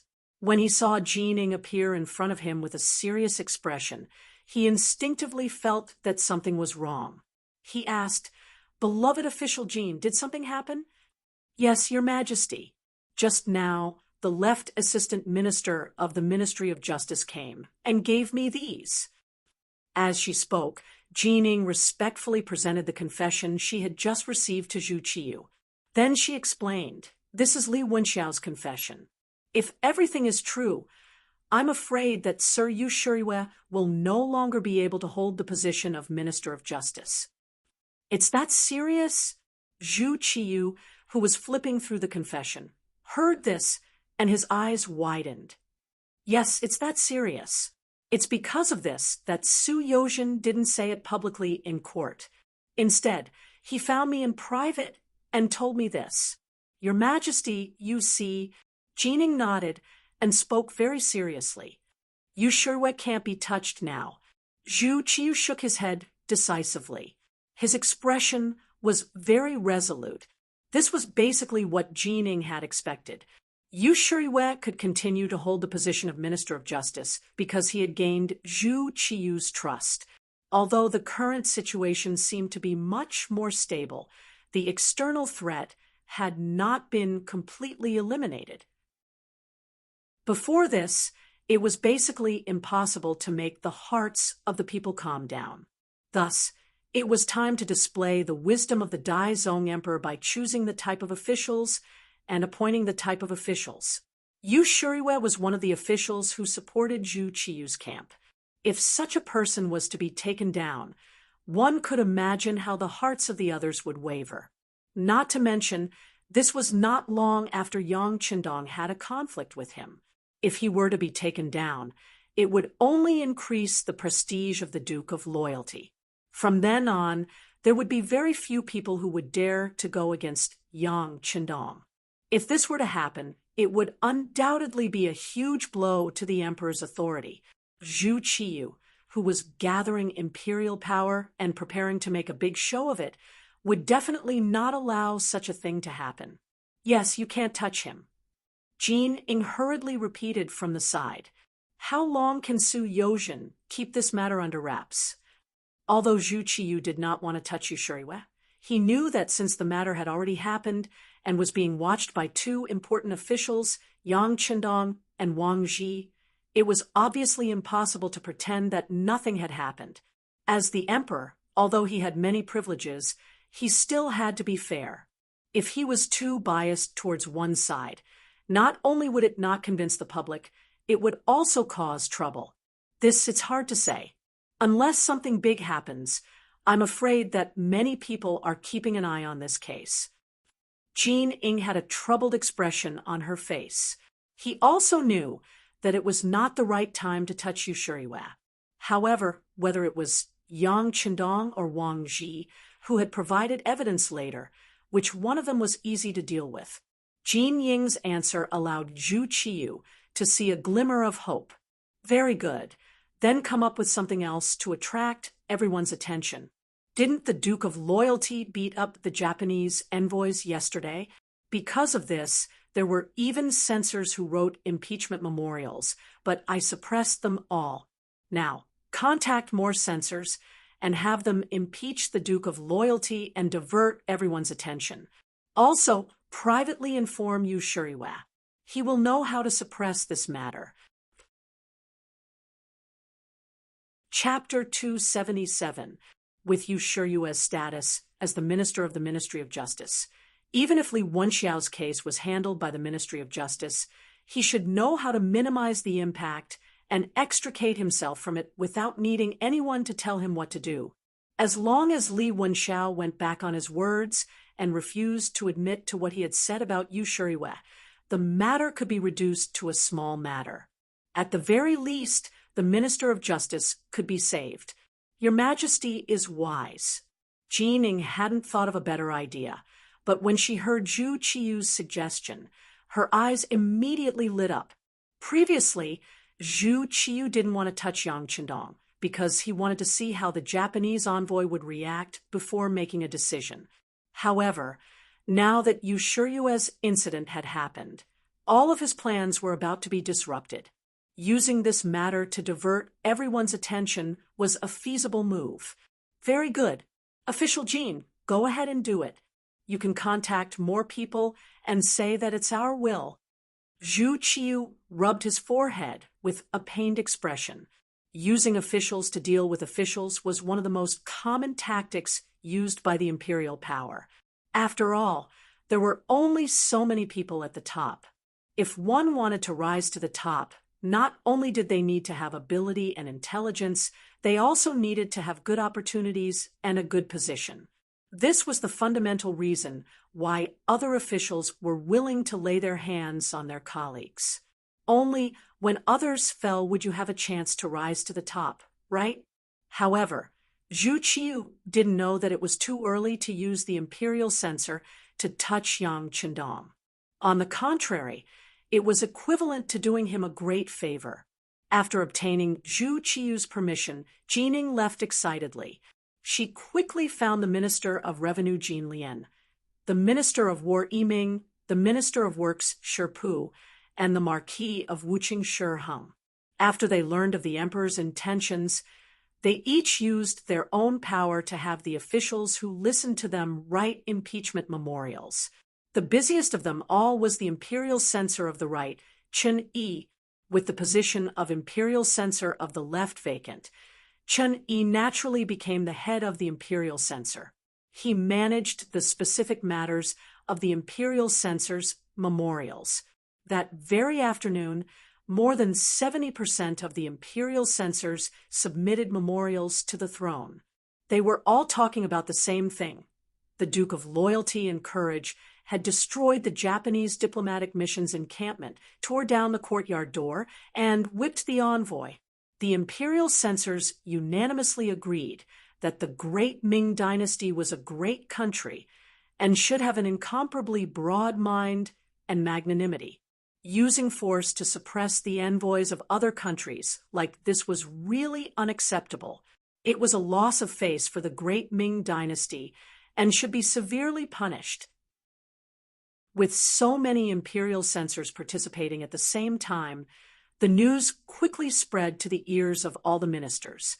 In the Hu estate, as Yang Qindong's father-in-law, Hu Zhongning immediately went to his father's study when he heard the news. There, he met with the Minister of Rights, Hu Xiao. Hu Xiao naturally knew what his son meant by rashly barging in. "You're already so old, yet you're still so rash. Don't you know what it means to act when something big happens?" "Yes, father. I was wrong, but with so many people impeaching Qindong, I'm really worried that something bad will happen." Hu Zhongning first admitted his mistake, then expressed his worries in one breath. He was both satisfied and apprehensive that his daughter had married Yang Qindong. He was satisfied because there were no outstanding young talents like Yang Qindong. It was indeed a great blessing for his daughter to be able to marry him. However, at the same time, it was precisely because Yang Qindong was too young and his contributions were too great that this father-in-law had always been worried about him. It was said that the tallest tree in the forest would be destroyed by the wind. However, why didn't his son-in-law know how to restrain himself? Wasn't it good for him to obediently stay in the Yang family manor with money and power? Why did he have to come out and cause trouble and stick his foot in everything? Now, he was so daring that he even dared to hit the envoys of other countries. It was no wonder that the imperial censors would jointly impeach him. What will happen? Do you think that your son-in-law is you? Don't you use your brain? When something happens, don't you have any composure? Hu Xiao said calmly. He held the position of minister and had been an official for many years. As an old court official, he had long been used to big storms and big waves. He could see through the matter in front of him at a glance. Why didn't anyone say anything about what happened yesterday during the morning assembly? Why did it take an entire day for there to be any movement? If someone said that there was no problem at all, he wouldn't believe it even if he was beaten to death. Thinking about it, there was also news that Su Youzhen's interrogation of Li Wenxiao had yielded results. Hu Xiao figured everything out. This was clearly a diversion method, and the target could only be Yang Qindong. Since it was a diversion method, there was no clear target. If that was the case, what was there to worry about? It was nothing more than when the matter blew up, Yang Qindong would stand out and apologize, and the matter would be settled. Of course, it wasn't that there wasn't any worry. That was whether this grandson-in-law, Yang Qindong, would be able to lower his noble head when he was young and successful. That was what he was worried about. That's enough. This time, Qindong was only implicated. If you're worried, go to the Yang village and tell him that it was me who said that he should lower his head when he should. It's not a big deal, and he won't lose a piece of meat. Hu Xiao felt that he still needed to remind Yang Qindong, so he gave the task to his son. "Oh, I understand, father." Although Hu Zhongning didn't understand what was going on, he didn't say much. But since he had said so, it shouldn't be a big deal. So, after agreeing, he prepared his horse and went straight to the Yang village. In the study of the Minister of Personnel, Wang Zhi, who was sitting there, let out a long sigh.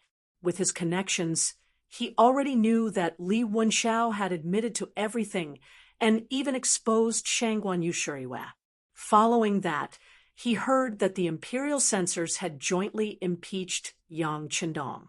Regarding this, he made a difficult choice. This matter was clearly caused by his grandson, Wang Si. Logically speaking, he should be on Yang Qindong's side. Faced with the imperial censors' impeachment, he only needed to expose Li Wenxiao's matter during the morning court session tomorrow. He believed that everyone's attention would quickly be diverted. That way, the Duke of Loyalty should be fine. However, he would have to face the emperor's dissatisfaction, and even Yu Shiryue's faction would target him. If he angered the emperor, he would be walking on thin ice when doing things in the future. If he wasn't careful, he would be consigned to eternal damnation. On the other hand, if he didn't do anything for his own position, Yang Chendong would be in a lot of trouble. At the very least, he had to publicly apologize. Afterwards, he would have to face the punishment of the acting emperor. As for how far he would go, he couldn't guess. One was doing nothing for his own sake, while the other was putting himself in danger for the sake of returning a favor. At this moment, Wang Zhi really didn't know what to do. The world was bustling with activity for profit, and the world was bustling with activity for profit. Wang Zhi had been an official for many years. Naturally, he understood the principle of putting himself out of harm's way. However, it wasn't as if he didn't know how to repay kindness. In the end, he made a painful decision. That was, he informed all the imperial censors who were on good terms with him to quietly observe the situation and not participate in this matter. However, at the same time, he didn't reveal that he had evidence against Li Wenxiao, and that Li Wenxiao had accused Yu Shiyue. In short, he didn't help either side, and had no intention of participating in this matter. Not helping either side was, in fact, helping Yang Chendong. After all, compared to the imperial power and the four great ministers, it was very rare for Wang Zhi to be neutral. When Yang Chendong learned of Wang Zhi's performance, he nodded in satisfaction in his bedroom. This was a good start. If he continued to maintain this, he was confident that one day this minister of personnel would be of use to him. As for the impeachment of the imperial censors, Yang Chendong didn't care about them at all. Furthermore, it wouldn't be long before he used his actions to give these people a hard slap in the face. Deputy Imperial Censor Dong Chunhua of the Imperial Censorate, a rank 3 official, seeing that there was no imperial censor of the left in the Imperial Censorate, his desire to rise was very strong. Furthermore, he had enough qualifications. All he lacked now was an opportunity. He took out a lot of his belongings to exchange for banknotes from the Yang family bank and gave them to eunuch Jining. He, who had paved the way, was just waiting for an opportunity. And now, the opportunity had appeared. Such a large-scale impeachment of a duke was incited by the emperor. The four great ministers and the military's governor Shi Heng were also involved. If he performed well, he would be able to rise to a higher position in the future. Coincidentally, the imperial censor of the right, Chen Yi, didn't seem to be very enthusiastic about this matter. Dong Chunhua, who saw the opportunity, took the initiative to stand up and integrate the memorials with the imperial censors. He became the happiest and most enthusiastic person in this incident. During the morning court session the next day, a group of more than 30 imperial censors, led by Dong Chunhua, stood up at the same time in the imperial palace's conference hall. They said that the Duke of Loyalty and Courage, Yang Chendong, was extremely daring. He beat up the Japanese envoy and destroyed the great Ming's image. Dozens of people said similar crimes one after another. It really felt like everyone was kicking a man who was down. The intensity of their words and sharpness of their words made it seem like Yang Chendong was the biggest scourge. If he wasn't eliminated, the entire Great Ming would feel uneasy. Zhu Qiyu, the head of defense, sat high on the throne. His expression seemed calm, but he was very happy in his heart.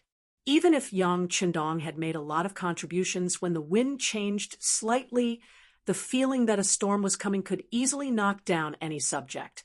All along, Zhu Qiyu didn't say anything, but in his heart, he was afraid of this subject whose contributions were so high that they could shake the emperor. This kind of feeling made him unable to eat or drink. It also made him unable to grasp the hearts of his subjects. He wasn't sure how many of his subjects would stand on his side if he really targeted him. If he really became a loner, then this emperor wouldn't be far from stepping down.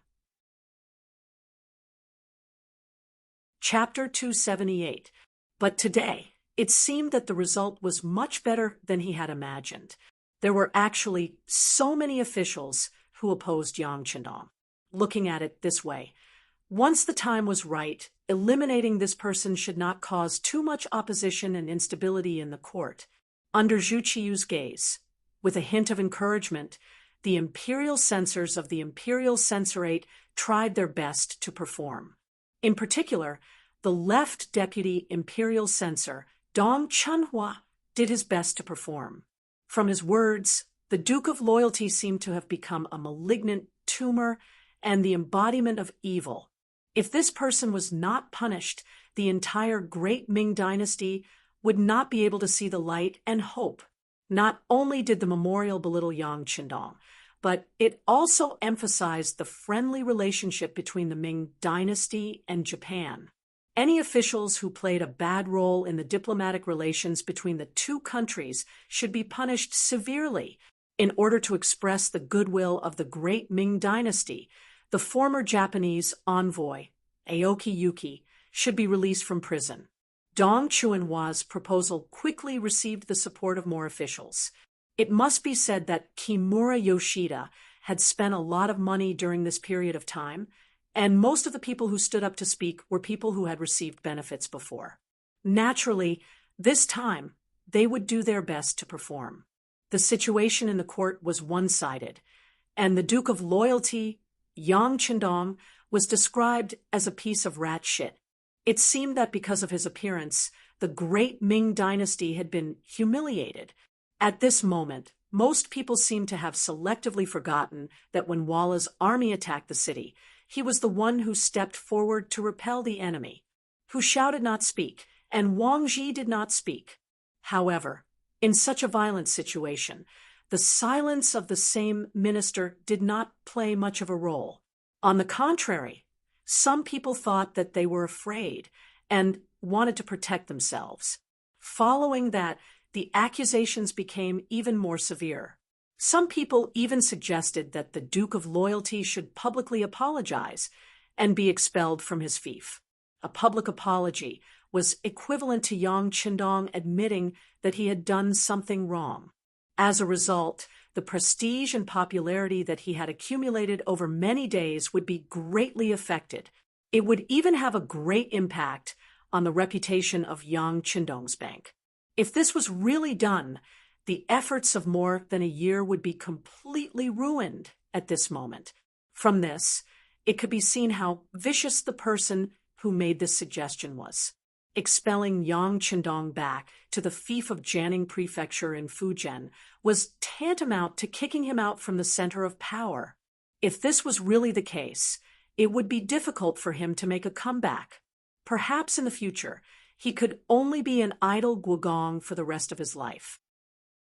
It would be difficult for him to meddle in the specific affairs and future direction of the great Ming dynasty. The two suggestions were like two sharp swords pointing straight at Yang Chendong's ribs. If all of them passed, the consequences could be imagined. Your Majesty, please reconsider. After all, the Duke of Loyalty had saved Yingzhong. If he were to leave now, it would be pushing him away, and the consequences would be unimaginable. Upon hearing that his grandson-in-law was to leave the capital, the silent Hu Shao finally couldn't hold himself back any longer and stepped forward in shock.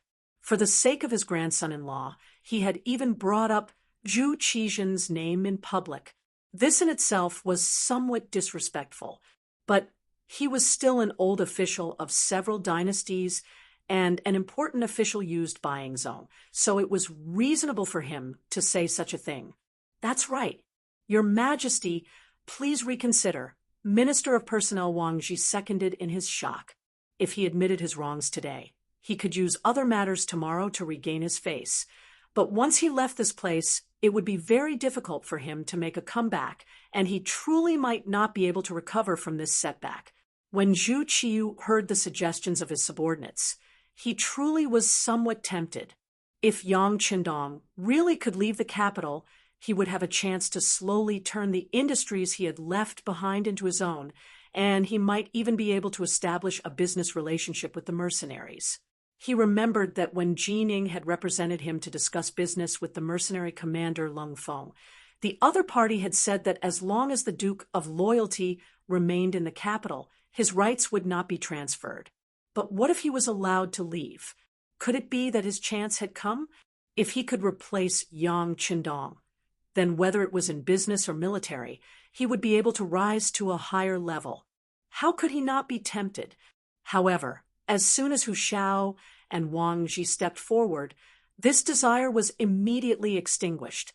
It was for no other reason than the fact that the Great Ming was no longer a Great Ming where power was concentrated in the hands of the emperor alone. Now, there was the Southern Ming, and his imperial brother, Zhu Qizhen, was stationed in Nanjing. If he chased away Yang Qindong, it would undoubtedly be the same as chasing him into his imperial brother's embrace. Once he obtained this person, who knew what heaven-shaking things his imperial brother would do, while his heart trembled, Zhu Qiyu didn't dare to let Yang Qindong leave without sufficient assurance. Thus, he decisively made his decision. Enough. Although the Duke of Loyalty was wrong, he shouldn't have left. How about this, Minister Dong? Go to Yangjia village and have him publicly apologize to appease the anger of the Japanese envoy. Also, in order to show the sincerity of our Great Ming's relationship with our neighbors, the Japanese envoy, Aoki Yuki, who made a serious mistake before, can also be released. However, we must remind him to restrain his actions in the future. This is the Great Ming, and he can't kill indiscriminately. In the end, the emperor didn't have the intention to chase away Yang Qindong. He chose to take a step back. It was inevitable that some of the officials would be disappointed, but in any case, this time they could force Yang Qindong to publicly apologize. With this beginning, they could slowly make plans in the future.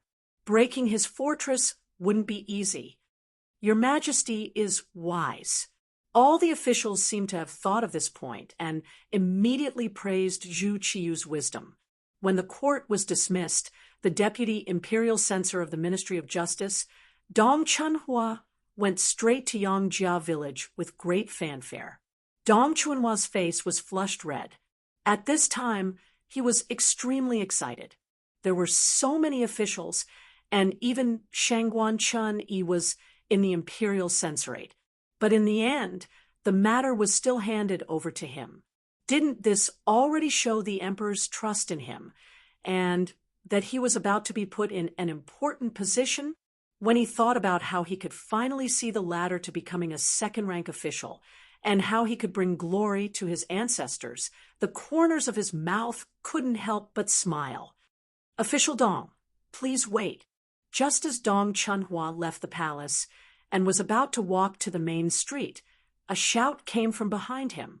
When he turned around, his face showed a flattered expression. So it's Official E, Official U, Official Jean, and Official Sure. Dong Chunhua couldn't help but show this kind of expression. Suddenly, 4 officials came together for him. How could this kind of scene not make people excited? In the field of government, the hierarchy had always been very strict. What kind of officials could walk together, and what kind of officials could talk and laugh together. All of these were very particular. For example, a second-rank official absolutely wouldn't condescend to talk and laugh with someone whose rank was lower than his. That would only be degrading his status.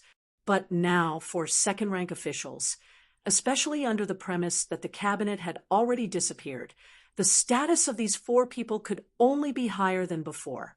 How could Dong Chunhua, who was only a third-rank official, not be excited when they all appeared together? The 4 officials walked in front of Dong Chunhua. First, they looked at him with a gaze of praise. Their gazes clearly revealed the fact that it wouldn't be long before everyone was on equal footing. It was because they saw the effort this person had put in this matter and the reward he might receive that they condescended to come here. Of the 4 officials, the first to speak was the Minister of War, Ming. Perhaps because Yang Qindong's appearance had stolen too much of the Ministry of War's limelight, he was the one who hated the Duke of Loyalty to the bones the most. Official Dong, are you preparing to go to Yang Village to announce the decree? Dong Chunhua bowed and said, Minister Yi's words are correct. Oh, but what does official Dong plan to do? Yi Ming asked with an expression that said he had already guessed it. Of course, it's to announce the emperor's decree. Dong Chunhua had an expression that said, you know what I'm talking about. But after he finished speaking, he noticed that Yi Ming and the other 3 officials all had serious expressions. He suddenly thought of something. What? Do the 4 officials believe that the Duke of Loyalty would dare to defy the decree? As soon as he said this, he thought of Yang Qindong's young and promising performance, as well as his past actions. His expression immediately became flustered. Others wouldn't dare to defy the decree, but this Duke of Loyalty who had made great contributions was not easy to deal with. That might not be the case. Yi Ming shook his head lightly. Although Yang Qindong was bold and reckless, in the end, he was still an official of the great Ming dynasty. He might not really dare to do something as reprehensible as defying the decree. Of course, if he really dared to do so, he would be taking the initiative to give others a handle. As such, there were thousands of ways to deal with him. Seeing that Yi Ming had rejected the idea, Dong Chunhua's heart relaxed. At the same time, he couldn't help but ask, since he doesn't dare to defy the decree, what else is there to worry about? Is it worth the 4 officials to remind this official? We're here to remind you. I don't know if official Dong has thought about it, but since you want the Duke of Loyalty to admit his mistake, of course, the bigger the commotion, the better.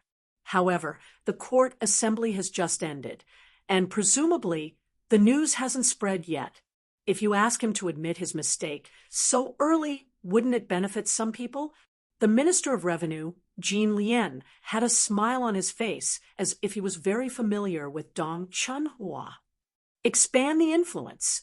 As someone who could become the deputy imperial censor of the left, he was naturally incomparably intelligent.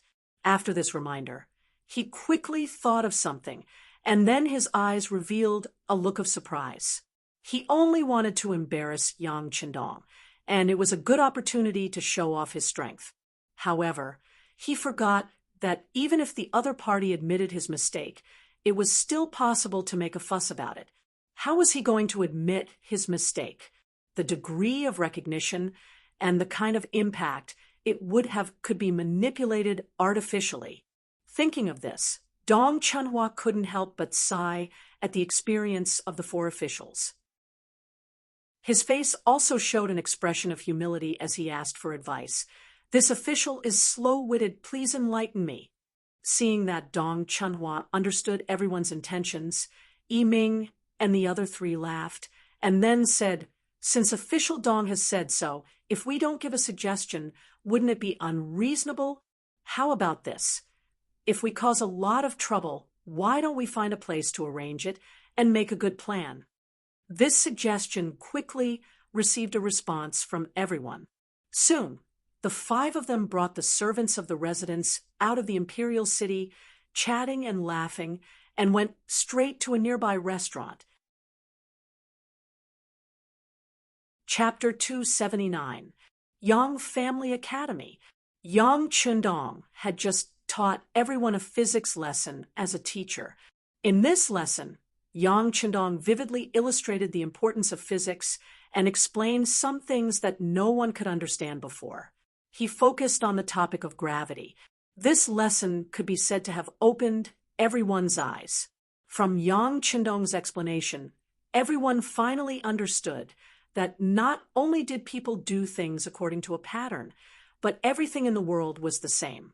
It was just that they were not good at discovering it before. Under the admiring gazes of dozens of students, Yang Qindong walked out of the classroom. Outside, Tiger's Mane had been waiting anxiously for a long time. First, Yang Qindong took the handkerchief and wiped off the chalk foam one by one. Then he asked calmly, What's wrong? What's the conclusion of the imperial court? Or did the eunuch come to my Yang family manor? From these words, it could be seen that Yang Qindong had predicted the development of the matter, and it was quite accurate. In response to the young master's question, the conclusion has been reached. More than 70% of the imperial censors participated in the impeachment of the young master. In the entire imperial court, except for Minister Hu, Minister Wang, and a few others, the rest of the people criticized the young master. In the end, the acting emperor ordered the young master to publicly apologize in order to obtain the forgiveness of the Japanese ambassador. Tiger's Mane carefully told Yang Qindong the news he had just received. After he finished, he looked nervously at the young master and prepared for him to be angry. To Tiger's Mane's disappointment, Yang Qindong did not seem to be very agitated. On the contrary, his expression was incomparably calm, as if he had already expected the result. After listening to Tiger's Mane's retelling of everything, he sighed. Sigh, is this the so-called tolerance? The tolerance that Yang Qindong spoke of was naturally not referring to the attitude of the Daizong emperor and the courtiers towards him. Although he hadn't done many things, which one of them wasn't earth-shattering. By offering potatoes, he solved the problem of food and clothing for the common people, making it rare for people to starve to death due to lack of food. He saved Ingzong and saved the face of the great Ming dynasty. He defended the capital, defeated the Walla, and maintained the stability of the capital and even the entire great Ming dynasty, giving it time to continue developing. But when all of this was over, what did he get in return? Jealousy, dissatisfaction, and resentment all emerged from his bones. How could this be the tolerance that should be given to a meritorious minister? To his own people, he would step on them whenever he could. On the contrary, to outsiders, he would show a tolerant and magnanimous side. The Japanese envoy, Kimura Yoshida, only said that if the relationship between the two countries deteriorated, Japan would invade the border by sea. Just this simple sentence, without any actual action, is the great Ming dynasty going to ask their great hero to admit his mistake? How chilling would this be? Don't they know that doing this will only hurt their loved ones and make their enemies happy? Don't they know that doing this will only make the common people lose confidence in the great Ming dynasty? Don't they know that the consequences of doing this will lead to a major event, and no one will dare to stand up and fight for the great Ming dynasty? Don't they know? At this moment, Yang Qindong's heart was as uncomfortable as a river and a sea. He understood the history of the later generations and knew that when the Han people were strong, they were always willing to show their magnanimous side, but often when they were weak, it was time for them to pay a heavy price. This price caused some dynasties to change, some caused the common people to be displaced, some caused the civilization to be seriously damaged, and some caused many Chinese treasures to fall into the arms of the motherland, forever unable to return to the embrace of the motherland. And all of these developments formed history, which was also a history of blood and tears. People said that if one looked at history as a mirror, one could know the rise and fall. And if one looked at people as a mirror, one could see the gains and losses. It was precisely because he understood too much about these things that Yang Qindong decided to change everything. And the idea of the great Ming dynasty occupied an extremely important position. Only after understanding history did he know what kind of people could not be forgiven and forgiven.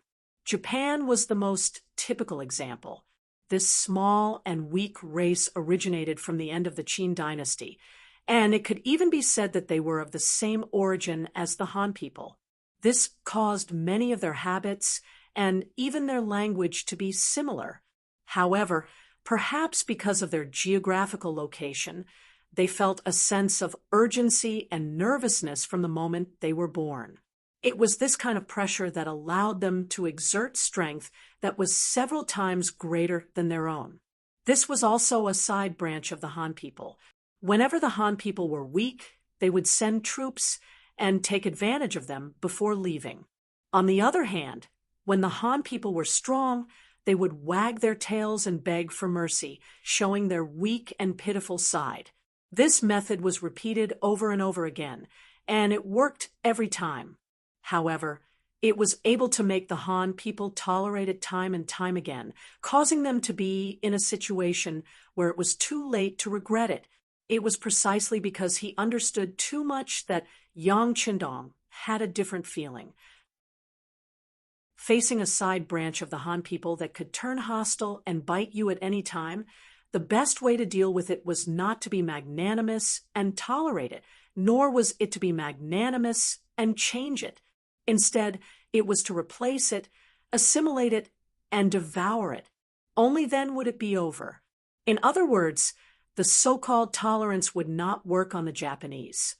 On the contrary, they should directly devour them, and then change them from the bottom of their hearts until they faced their own bloodline and origin, and let them know that they were also part of the Han people. Only then could it be considered a complete solution. Of course, anyone could have such thoughts, but more importantly, whether or not they could do it was the most important. However, Yang Qindong, who possessed the Okura, already had the ability to do so.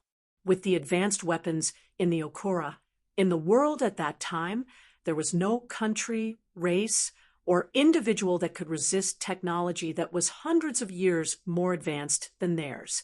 Since the conditions in terms of hardware had been met, the next step was to create an opportunity and decisively make a move. Inform Commander Gao Xiong with the fastest speed possible, and quickly get into position and carry out the original plan. Yang Qindong, who had made a decision in his heart, decisively made a decision.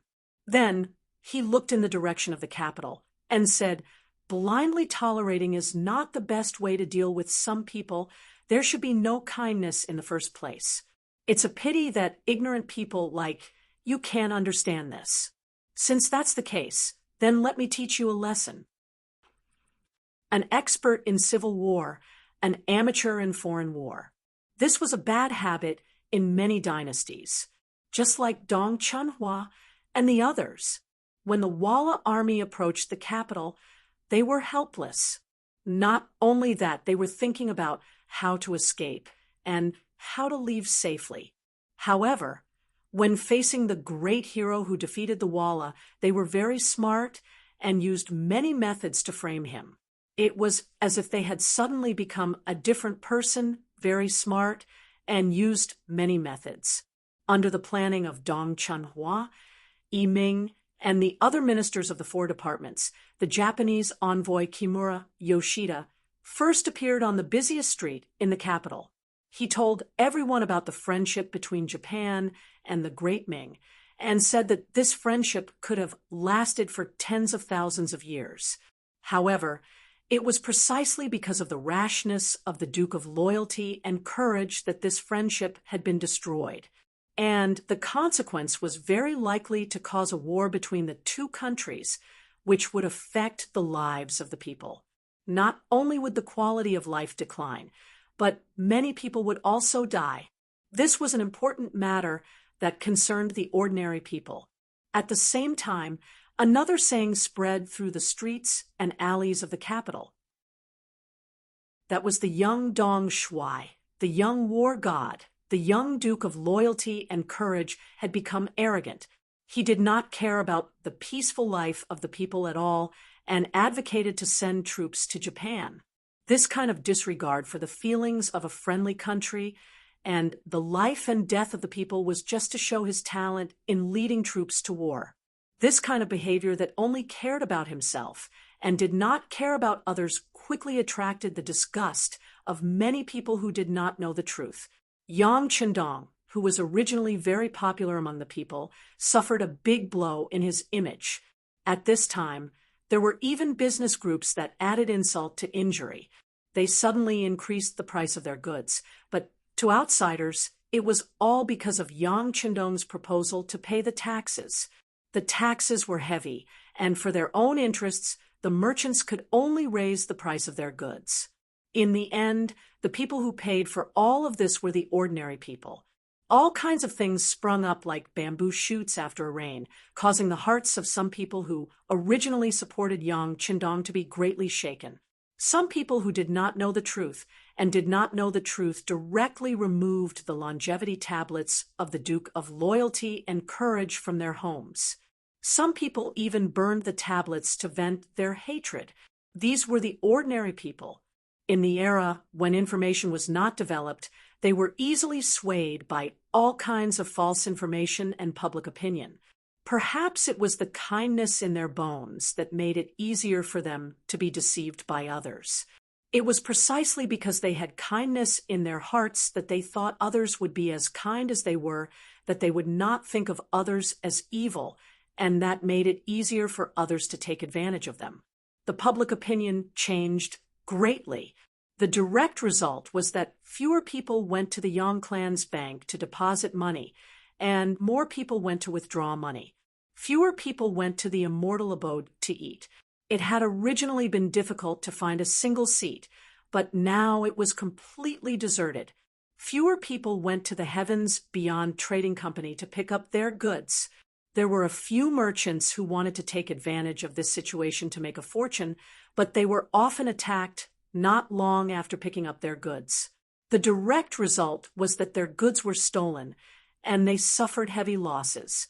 Once these things were reported to the authorities, they would not be known, and no one would bother to ask about them. The Security Bureau recorded everything that happened every day and sent it to Yang Qindong. In the study, the amount of information written on paper increased with each passing day, piling up high. It was worrisome. Chapter 280. Madame Snow and Madame Snow had also returned to the Yang clan manor because of the lack of activity in the immortal abode. This was also Yang Qindong's idea. Even though they were only losing money, he didn't dare guarantee that there wouldn't be people who would take the risk and suddenly attack his family. Tung Shan had led the 100 soldiers of 3rd Company to Walla to open up a trade route and had yet to return. In the capital, Yang Qindong didn't have a lot of manpower at his disposal. He couldn't take care of everything, so shrinking his forces was inevitable. Young Master, another 3 million taels of silver, was withdrawn from the bank today. It's already been like this for 5 days. If this continues, I'm afraid that we won't have enough gold left in the treasury, Tiger's Mane said, his forehead drenched in sweat. Originally, the Yang clan bank had prepared 1 million taels of gold to protect the interests of its depositors. Based on the ratio of 1 to 10, it was enough to pay out 10 million taels of gold. If nothing major happened, it would be enough. But what no one expected was that the sudden situation would cause the depositors to withdraw large amounts of money. Of the 1 million taels of gold they had prepared, less than 100,000 taels remained. If someone withdrew another 1 million taels of silver tomorrow, they really might not be able to pay out the money. The bank still has 500,000 taels of gold in the cellar. You can use it first. Yang Qindong didn't appear as anxious as Tiger's Mane. He was still as calm as ever, giving off the feeling that everything was within his expectations. Yes, Tiger's Mane nodded, but then he said timidly, "But enough, there's no need to say anything more. I know what you mean, but you can relax. The crisis will be resolved in a few days." As the head of the family, Yang Qindong had a lot of data in his mind. For example, during this period of time, the Yang family's bank had deposited a total of 30 million taels of silver, of which he had loaned out nearly 10 million taels of silver to those merchants who were trustworthy. Of the remaining 20 million taels, 9 million had already been withdrawn. However, it had only been 5 days. If the situation continued to develop, if 30 million customers came to withdraw their money, the Yang family bank would face a crisis of bankruptcy. It was precisely because Tiger's Mane knew about this that he wanted to see if he could urge the merchants to repay their loans as soon as possible. In this way, with 10 million yuan as capital, plus the 5 million yuan in the Yang family manor, it should be enough to deal with the crisis of people withdrawing their money. Speaking of which, Tiger's Mane wasn't wrong. According to the information from the Security Bureau, there were many big businessmen involved in this broadcasting incident, including many businessmen who had taken loans from the Yang family bank. They borrowed money from the Yang family's bank on one hand and ran a bank run on the Yang family's bank on the other hand, all because they didn't want to return the money. Just think about it. If the bank was gone, would the loans still need to be returned? Because of this, there were still many businessmen coming to the Yang family's bank to talk about loans. However, in the current situation as the manager, Yang Fu didn't dare to agree. Of course, he rejected them one by one. Because of this incident, many businessmen talked about the Yang family bank in public and said that it wasn't good.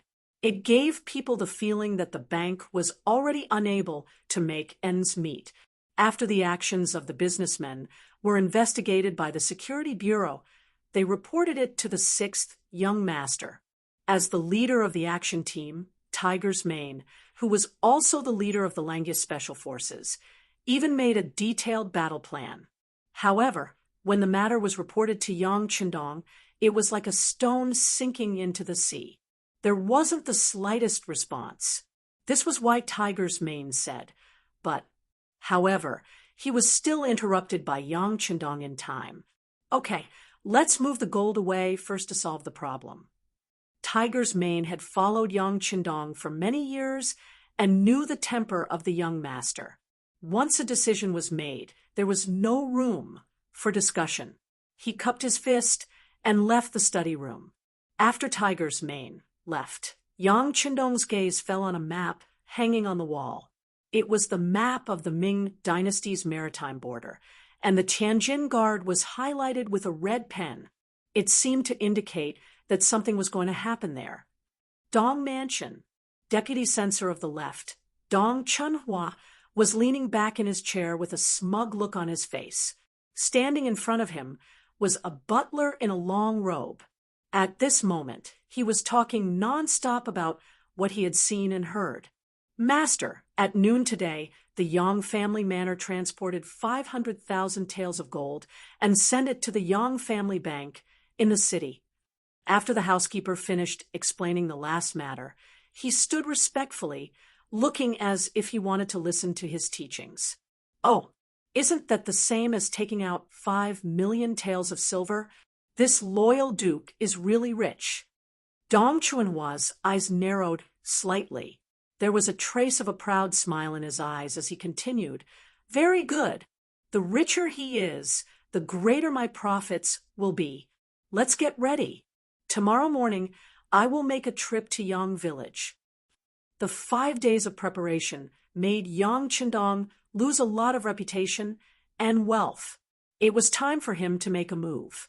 Once this heavy hammer was smashed, once the loyal eunuch apologized and admitted his mistake, his reputation would be ruined.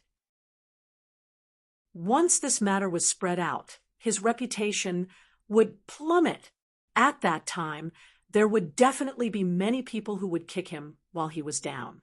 At that time, the loyal eunuch would inevitably lose both his life and wealth.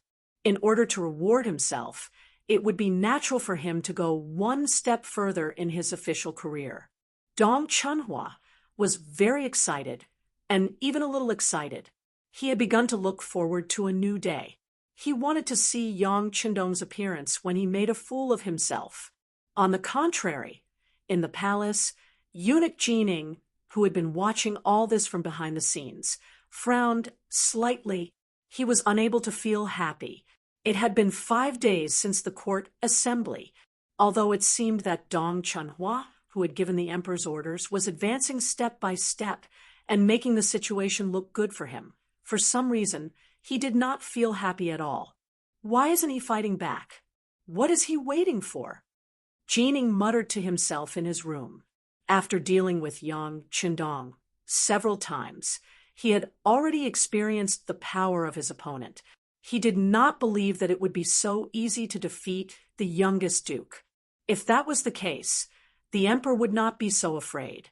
He would not be a mere incompetent official without taking any action. No, he must have a backup plan.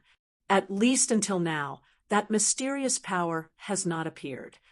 Pouring a mouthful of tea into his mouth, Jin Ying's expression became even more uneasy. He would not forget that Yang Qindong had reminded all the eunuchs not to call themselves eunuchs. In the end, that night, 14 eunuchs had been threatened to varying degrees. It was also after that incident that Jining no longer dared to underestimate Yang Qindong. "Eunuch, what did you say? Are you going to attack?" In the corner of the room stood the commander of the brocade guards, Lu Gui. Because Jin Ying's voice had been too soft, he had not heard it clearly. However, he knew that Jining had spoken and thought that it was an order. "No, don't attack first. Wait and see. Also, you must restrain your subordinates.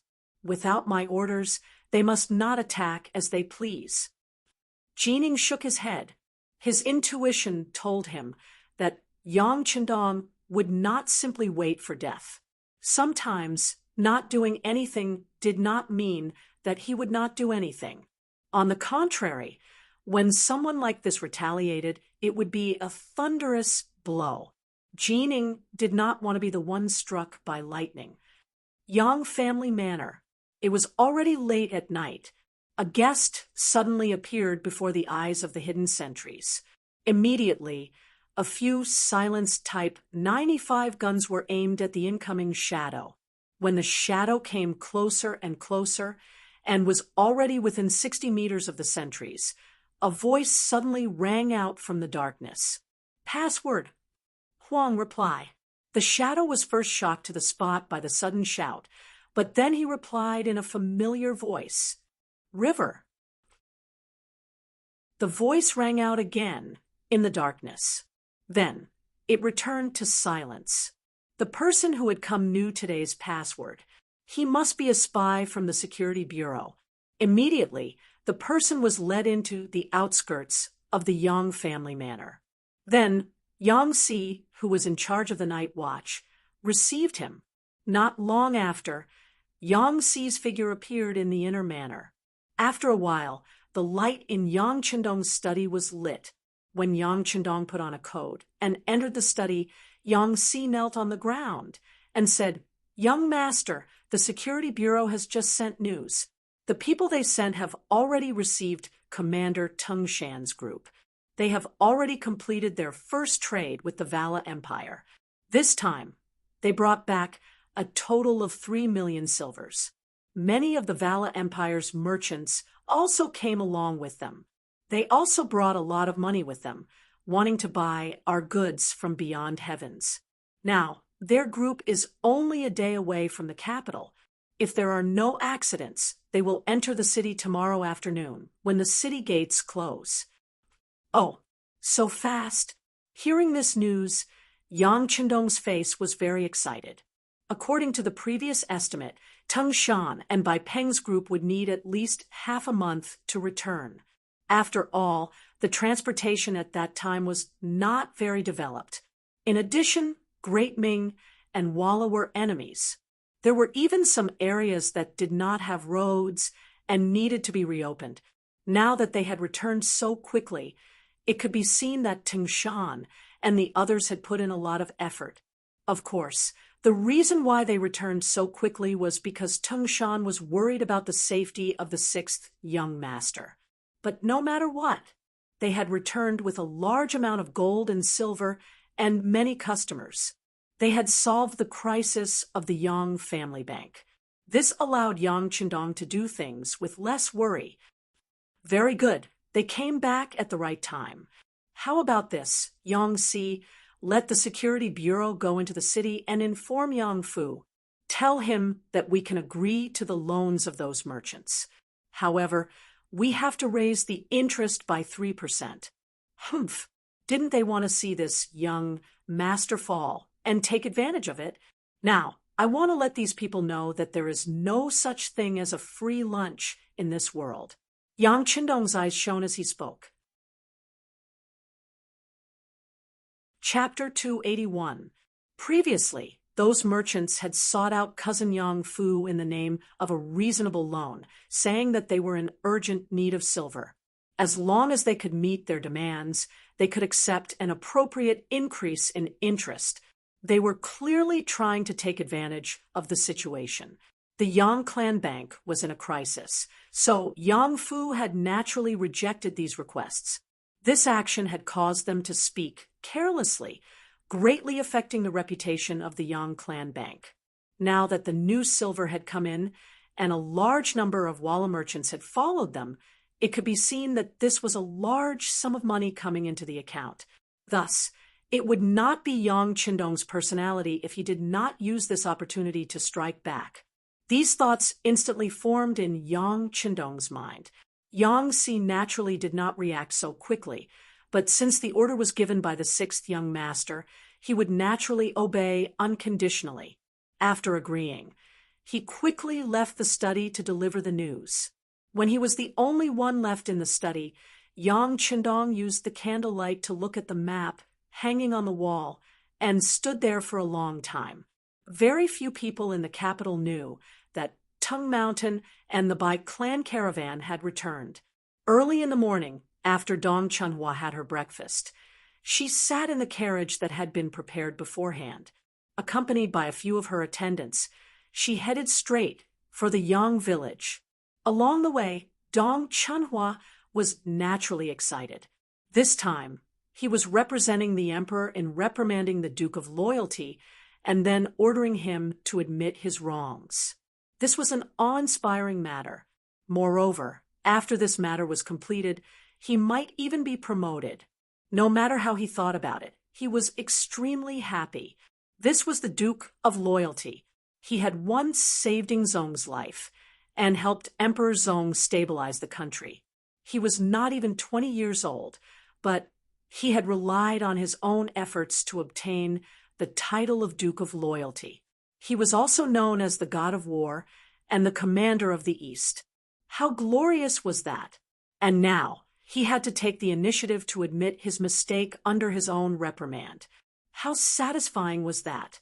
Presumably, after this matter would become a stepping stone for him to climb up the ranks. It would also become the most glorious thing in his life. Filled with excitement, the carriage left the capital and arrived at the Yang family manor. As soon as the carriage arrived, the attendant immediately shouted at Lung Feng, who was a few dozen meters away, quickly informed the Duke of Loyal Courage to come here. My lord has a verbal order from the emperor. Wait, since the other party claimed to have the emperor's orders, Lung Feng didn't dare to be negligent. Although the others were still keeping a close eye on the newcomer, they still sent a soldier to the inner courtyard of the Yang clan manor. Yang Qindong didn't have any classes to teach this morning. At this time, he was watching the four ladies play mahjong. This was also something that he had invented. Once it appeared, many people accepted it. Over the past few days, the Immortal Abode's business had taken a hit. Madame Shui and Madame Xiang stayed in the manor and learned mahjong from Madame Huyen. The four of them were perfect for a game. Yang Qindong, on the other hand, had become a spectator.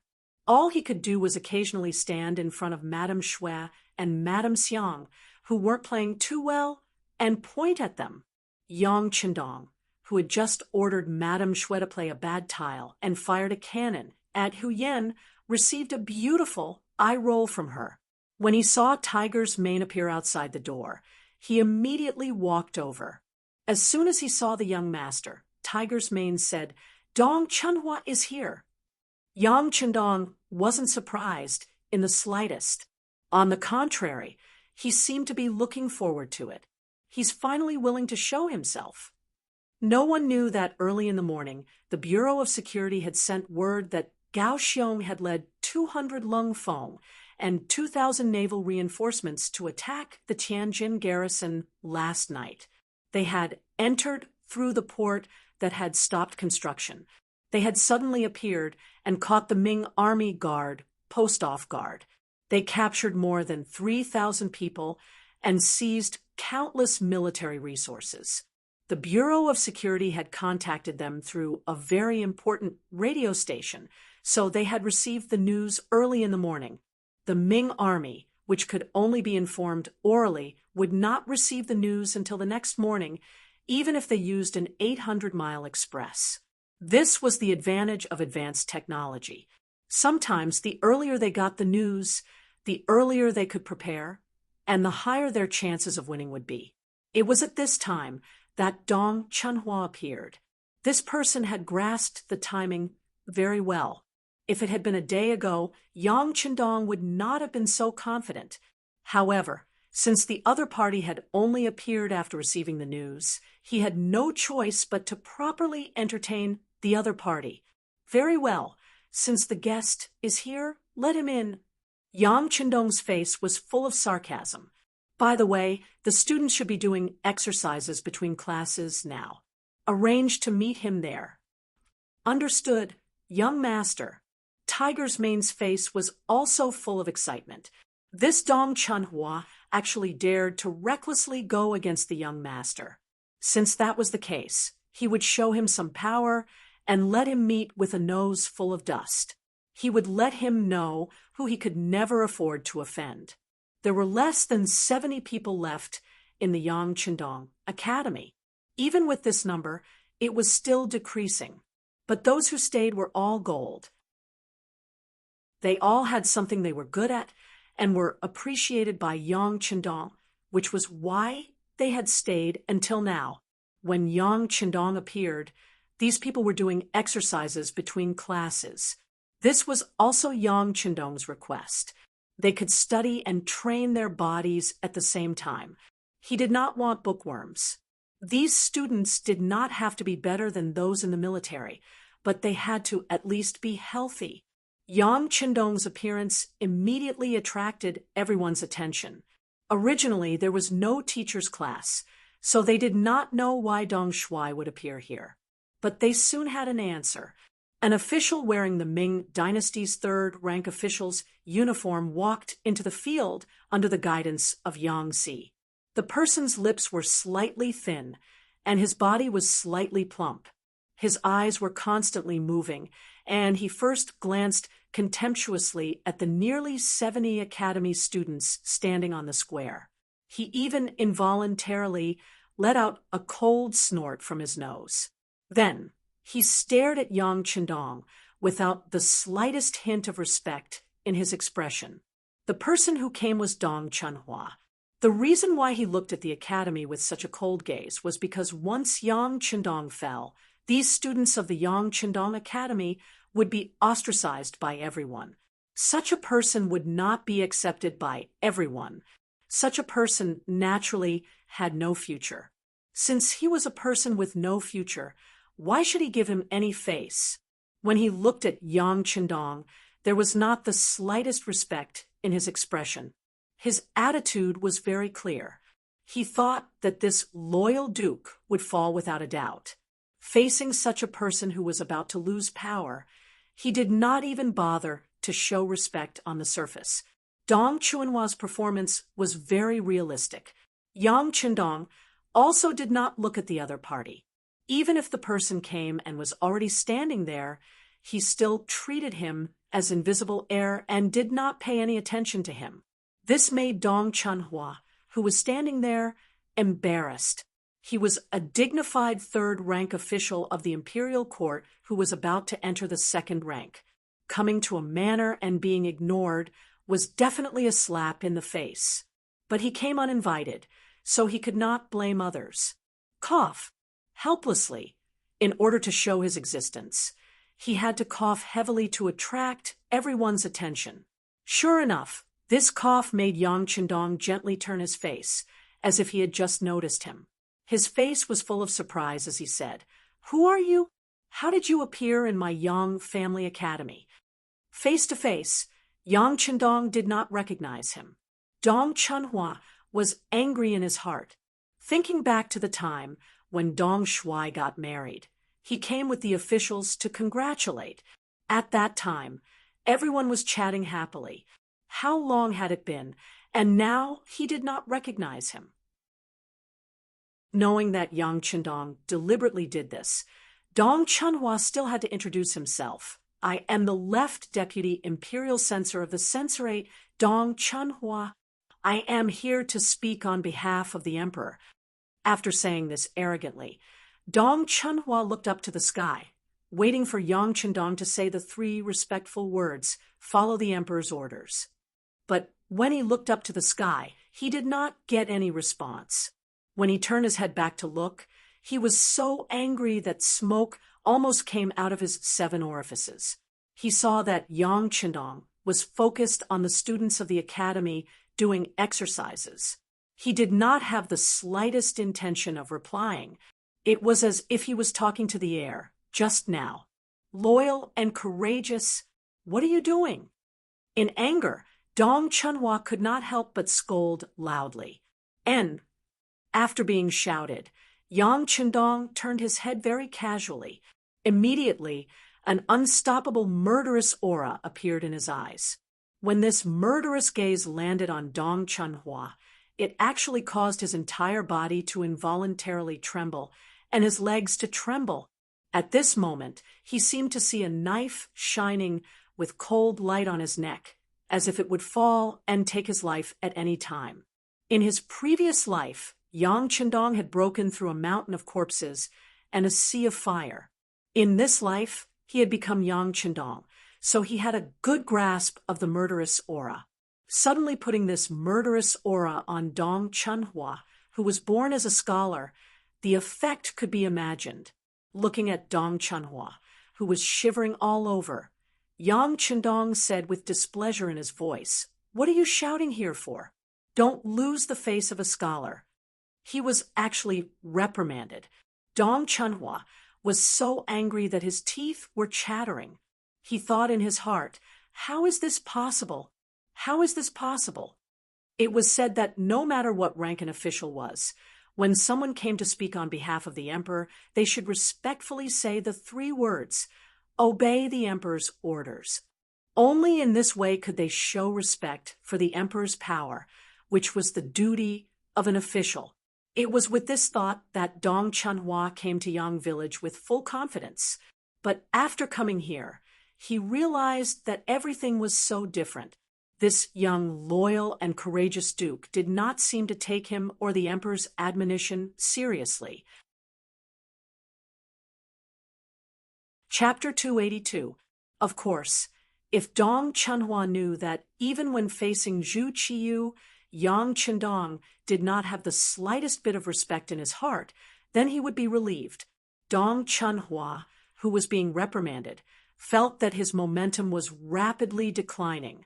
He could not even guarantee that if this continued, he would not be able to complete his next sentence. In order to complete his mission, he could not turn around and leave. What he had to do was to complete his mission with anger. Dong Chunhua did not want to talk to Yang Chendong anymore. He also felt that he could not gain any advantage, so he did not even look at the Duke of Zhongdan. Instead, he said what he had prepared before. The emperor has decreed that Japan has been a friendly neighbor of the great Ming dynasty for generations. Duke of Zhongdan tore down Japan's gate for no reason, beat up the envoy, and almost caused a war between the 2 countries. This is a serious crime. The Duke of Zhongdan is ordered to apologize to the Japanese envoy immediately after receiving the decree to clear up the misunderstanding and reconcile the 2 sides. Dong Chunhua had already memorized Zhu Qiyu's reprimand. Now that he opened his mouth, it was very smooth. In his words, there was a lot of dissatisfaction. When these words were heard by the students of the Yang Academy, many of them began to breathe heavily. Obviously, they were frightened. Among the students, Junko was also among them. When she heard that the Ming emperor actually asked Yang Qindong to apologize to Kimura Yoshida, the corners of her mouth naturally curled up slightly as a Japanese. Such an action, of course, made her feel proud. But then her expression became a little nervous. Over the past few days, she had gained some understanding of this young Dong Shuai. Whatever he did, he would never regret. Wanting him to admit his mistake, Emperor Ming had really made the wrong decision. But in the face of the emperor's decree, what should he do? Dong Chunhua used nearly half a cup of tea's time to recite the reprimand from beginning to end. Then, when he stopped, he looked at Yang Qindong with a gleam of gloating in his eyes. Aren't you, Yang Qindong, awesome? Aren't you arrogant? Aren't you able to ignore me? Well then, now that the emperor has given the verbal order, do you still dare to disobey? Dong Chunhua had a smile on her face and regained the arrogant expression she had when she arrived. However, in the end, he did not understand Yang Qindong. As a person of the later generation, he did not have the same respect for imperial power as the ancient people. If he was facing an ancient emperor, perhaps he would lower his head out of reverence. However, substitute sect master Zhu Qiu was clearly not one of them. Seeing that Dong Chunhua had finished speaking, Yang Qindong nodded to indicate that he understood, and then waved his hand casually. Yang Si, who had accompanied him, gestured towards Dong Chunhua, indicating that he was going to lead her away from the manor. Dong Chunhua was still waiting for Yang Qindong to express his stance. She was waiting for him to lower his head and admit his mistake. How could she be willing to leave? Seeing that he was about to become an exiled person, he said angrily, "Duke of loyalty and courage?"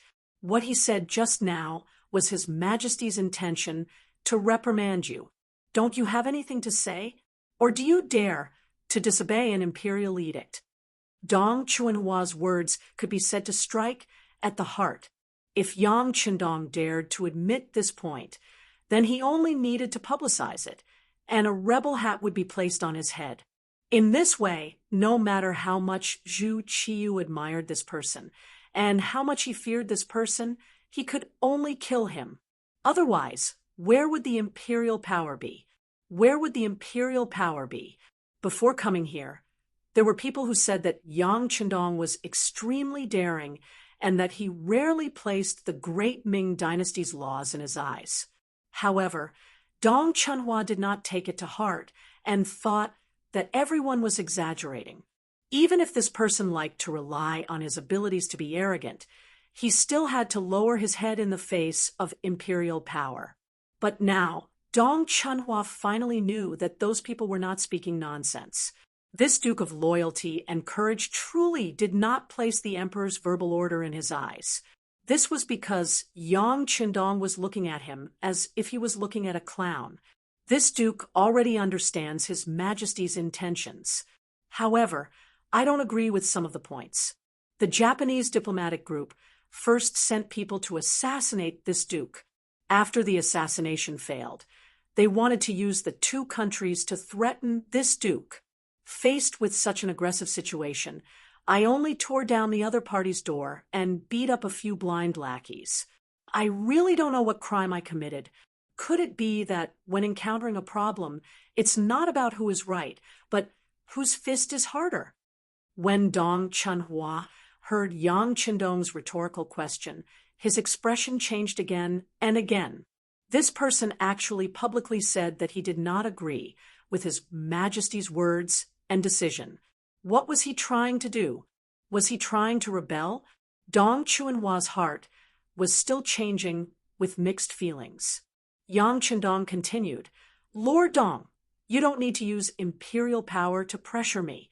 This time, His Majesty must have been deceived by a lowly person and made such a statement. In addition, you don't need to talk about rebellion. Presumably, this is not His Majesty's intention, but something you added at the last minute, right? If this duke wanted to rebel, why didn't I bring Zong back to the capital when I saved him? This kind of thing where the Son of Heaven is used to order his vassals has happened many times in history, right? If this duke wanted to rebel, why did I lead people to beat back the Walla army when they came to the city and then obediently return to Zhongdan Gong? Your thinking is still too childish. It's better to go back and think about it carefully. Oh, right, this duke also wants to advise you. In the future, if you want to question me, you should at least find someone with a higher rank, at least of the same rank as this duke. You are just a third-rank official. You really don't deserve to have a fair conversation with this duke. At the end, Yang Qindong laughed. However, the contempt and ridicule in that smile could be seen by anyone. He was refuted by Yang Qindong and was even reprimanded by Yang Qindong. In the end, he was even thrown out of the manor. When Yang Si pulled him out of the manor like a little chick, Dong Chuanhua's face was ashen. At this moment, he wanted nothing more than to find a hole to crawl into. Bold and presumptuous. Bold and presumptuous. Just wait. Wait for the emperor to get angry and take away the duke's hat. At that time, let's see how you can continue to be so imposing. Even though he was out of the manor, Dong Chunhua still shouted and shouted. Then he angrily got on the sedan and went straight to the capital, to the imperial palace. He wanted to tell the emperor everything that had happened here today, and then let the emperor issue an imperial edict to punish Yang Qindong severely. Dong Chunhua left, but Yang Qindong didn't leave. He stayed on the field of the academy. His gaze swept across the nearly 70 students, and his face was solemn as he spoke. Everyone, write an article about what happened today and hand it to me before dinner. Teacher, what do you think? After Yang Qindong finished speaking, he prepared to leave, but a voice came from behind him. The person who spoke was the student Wang Si. Wang Si and Yu Yuanbi's fight was finally released because Li Wenxiao was investigated. From this incident, he could see that as his teacher, Yang Qindong was protecting him. This made him even more determined to choose the Yang Academy and become a student here. However, Yang Qindong still disobeyed the imperial edict, and he was worried about him. Yang Qindong, who was stopped by Wang Si, stopped. After a moment of silence, he suddenly raised his head and said, "Teacher, I only know one thing, and it can be summed up in one sentence. If you fall behind, you will be beaten. If you fall behind, you will be beaten." When these simple words entered the ears of the students, their eyes immediately lit up, and they felt as if they had been enlightened. Although the words were simple, the summary was very accurate. Just like how the Walla dared to invade the borders of the Great Ming Dynasty, wasn't it because the Great Ming Dynasty's national strength was weakening? Just like how the Japanese envoy dared to threaten the Great Ming Dynasty, wasn't it also because the Great Ming Dynasty was weak? If the Great Ming Dynasty was strong enough, others could only submit. How would they dare to covet the Great Ming Dynasty? Among the students, Junko was also shocked by these words. She thought of her father. If her father was strong enough, would he still need to be afraid of the other aristocratic families in the country? Would he still need to consider what General Ashikaga, Yoshimasa, would think? While the students were still thinking, Yang Qindong had already left the academy and returned to the inner courtyard of the Yang family manor. Pass down the order. Pay attention to every movement in the capital. Yang Qindong had to be vigilant, although he didn't think that Zhu Qiyu would do anything because of Dong Chuanhua's report. After all, this was the territory of the Great Ming Dynasty. If they really turned hostile with the strength of his subordinates, if they were not prepared, they would not be able to withstand it. And even if they were prepared, they would only be forced to leave. After all, there was a huge gap in the number of people, and it was far from being covered by an advanced firearm, unless he wanted to kill Zhu Qiyu and those ministers. But in this way, the country would be in chaos, and it was really not a blessing for the Han people. The imperial city of the capital, when Dong Chunhua saw Emperor Zhu Qiyu, he immediately angrily told him what he had done in the Yang family manner. Your Majesty, this Duke of Loyalty simply despised the imperial power and is really a traitor. If we don't get rid of him, it will not be enough to show the imperial power.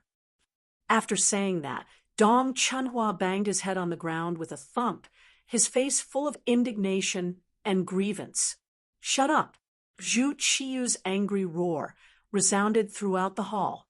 What kind of person was Yang Qindong?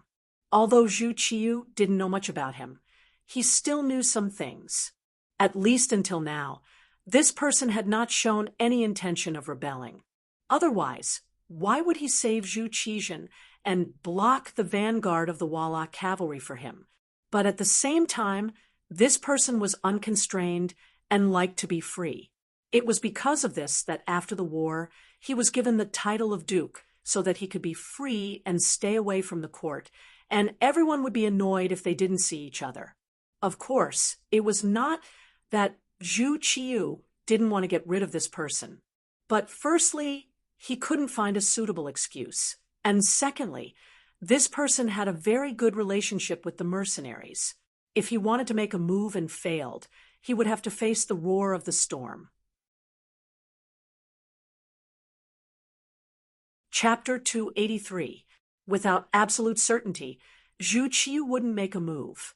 Of course, this was also because this person didn't threaten him. At least, he hadn't shown any intention of doing so. This was also why the two of them hadn't fallen out with each other yet. But now, Dong Chunhua actually wanted him to get rid of Yang Qindong. How could he make this decision lightly? This was why he had opened his mouth to scold him. Of course, Yang Qindong didn't give him face and refused to admit his wrongs. This made Zhu Qiyu angry, but being angry didn't mean that he had to get rid of him. The new army hadn't finished training yet. The safety of the great Ming still depended on this person. Fortunately, Yang Qindong still gave him face from Dong Chunhua's words. He explained that he hadn't received the imperial edict and said that he had been deceived by a vile person. This gave him a way out. Suddenly stopped by Zhu Qiyu's shout, Dong Chunhua's expression changed greatly. He didn't know what he had said wrong. He hurriedly bowed his head to the ground again. Your Majesty, please calm your anger. It's not worth it to harm your health. Official Dong was angry in a moment of anger, but it is understandable. This time, the Duke of Loyalty and Courage has indeed gone too far. Ming, who had been standing to the side, saw that the emperor was angry and Dong Chunhua was frightened. She immediately stepped forward to speak as a partner. Ying's words finally reached Zhu Qiyu's heart. Although he didn't want to fall out with Yang Qindong, right now, this person had already done something that went against imperial authority. If he didn't do anything, and word got out, it would have a big impact on his throne. Beloved official Jean, in your opinion, what should we do? Your Majesty, why don't we have minister who reprimand the Duke of Loyalty and Courage in court tomorrow? With minister who taking action, he will definitely have to reflect on his actions. Ming had a flattering smile on her face as she made a ruthless suggestion. Oh, Zhu Qiyu suddenly understood after hearing this. Not bad, not bad. Beloved official Jin's words are exactly what we want. In that case, we will hand this matter over to Hu Shao at court tomorrow morning. Dai Zong's complexion became much better, as if a burden had been lifted from his shoulders. When he saw Dong Chunhua kneeling on the ground, he sighed and said, Beloved Minister Dong, you've worked hard these past few days. I already understand your intentions. In any case, Dong Chunhua's actions were for the sake of maintaining imperial power. Zhu Qiyu naturally saw this point clearly. He needed such loyal officials. Even if they were not as capable, they could still be used. Hearing this, Dong Chunhua immediately burst into tears. His head hit the ground heavily again. "Thank you, Your Majesty. Long live Your Majesty." Dong Chunhua left the palace. When she left, she was in good spirits.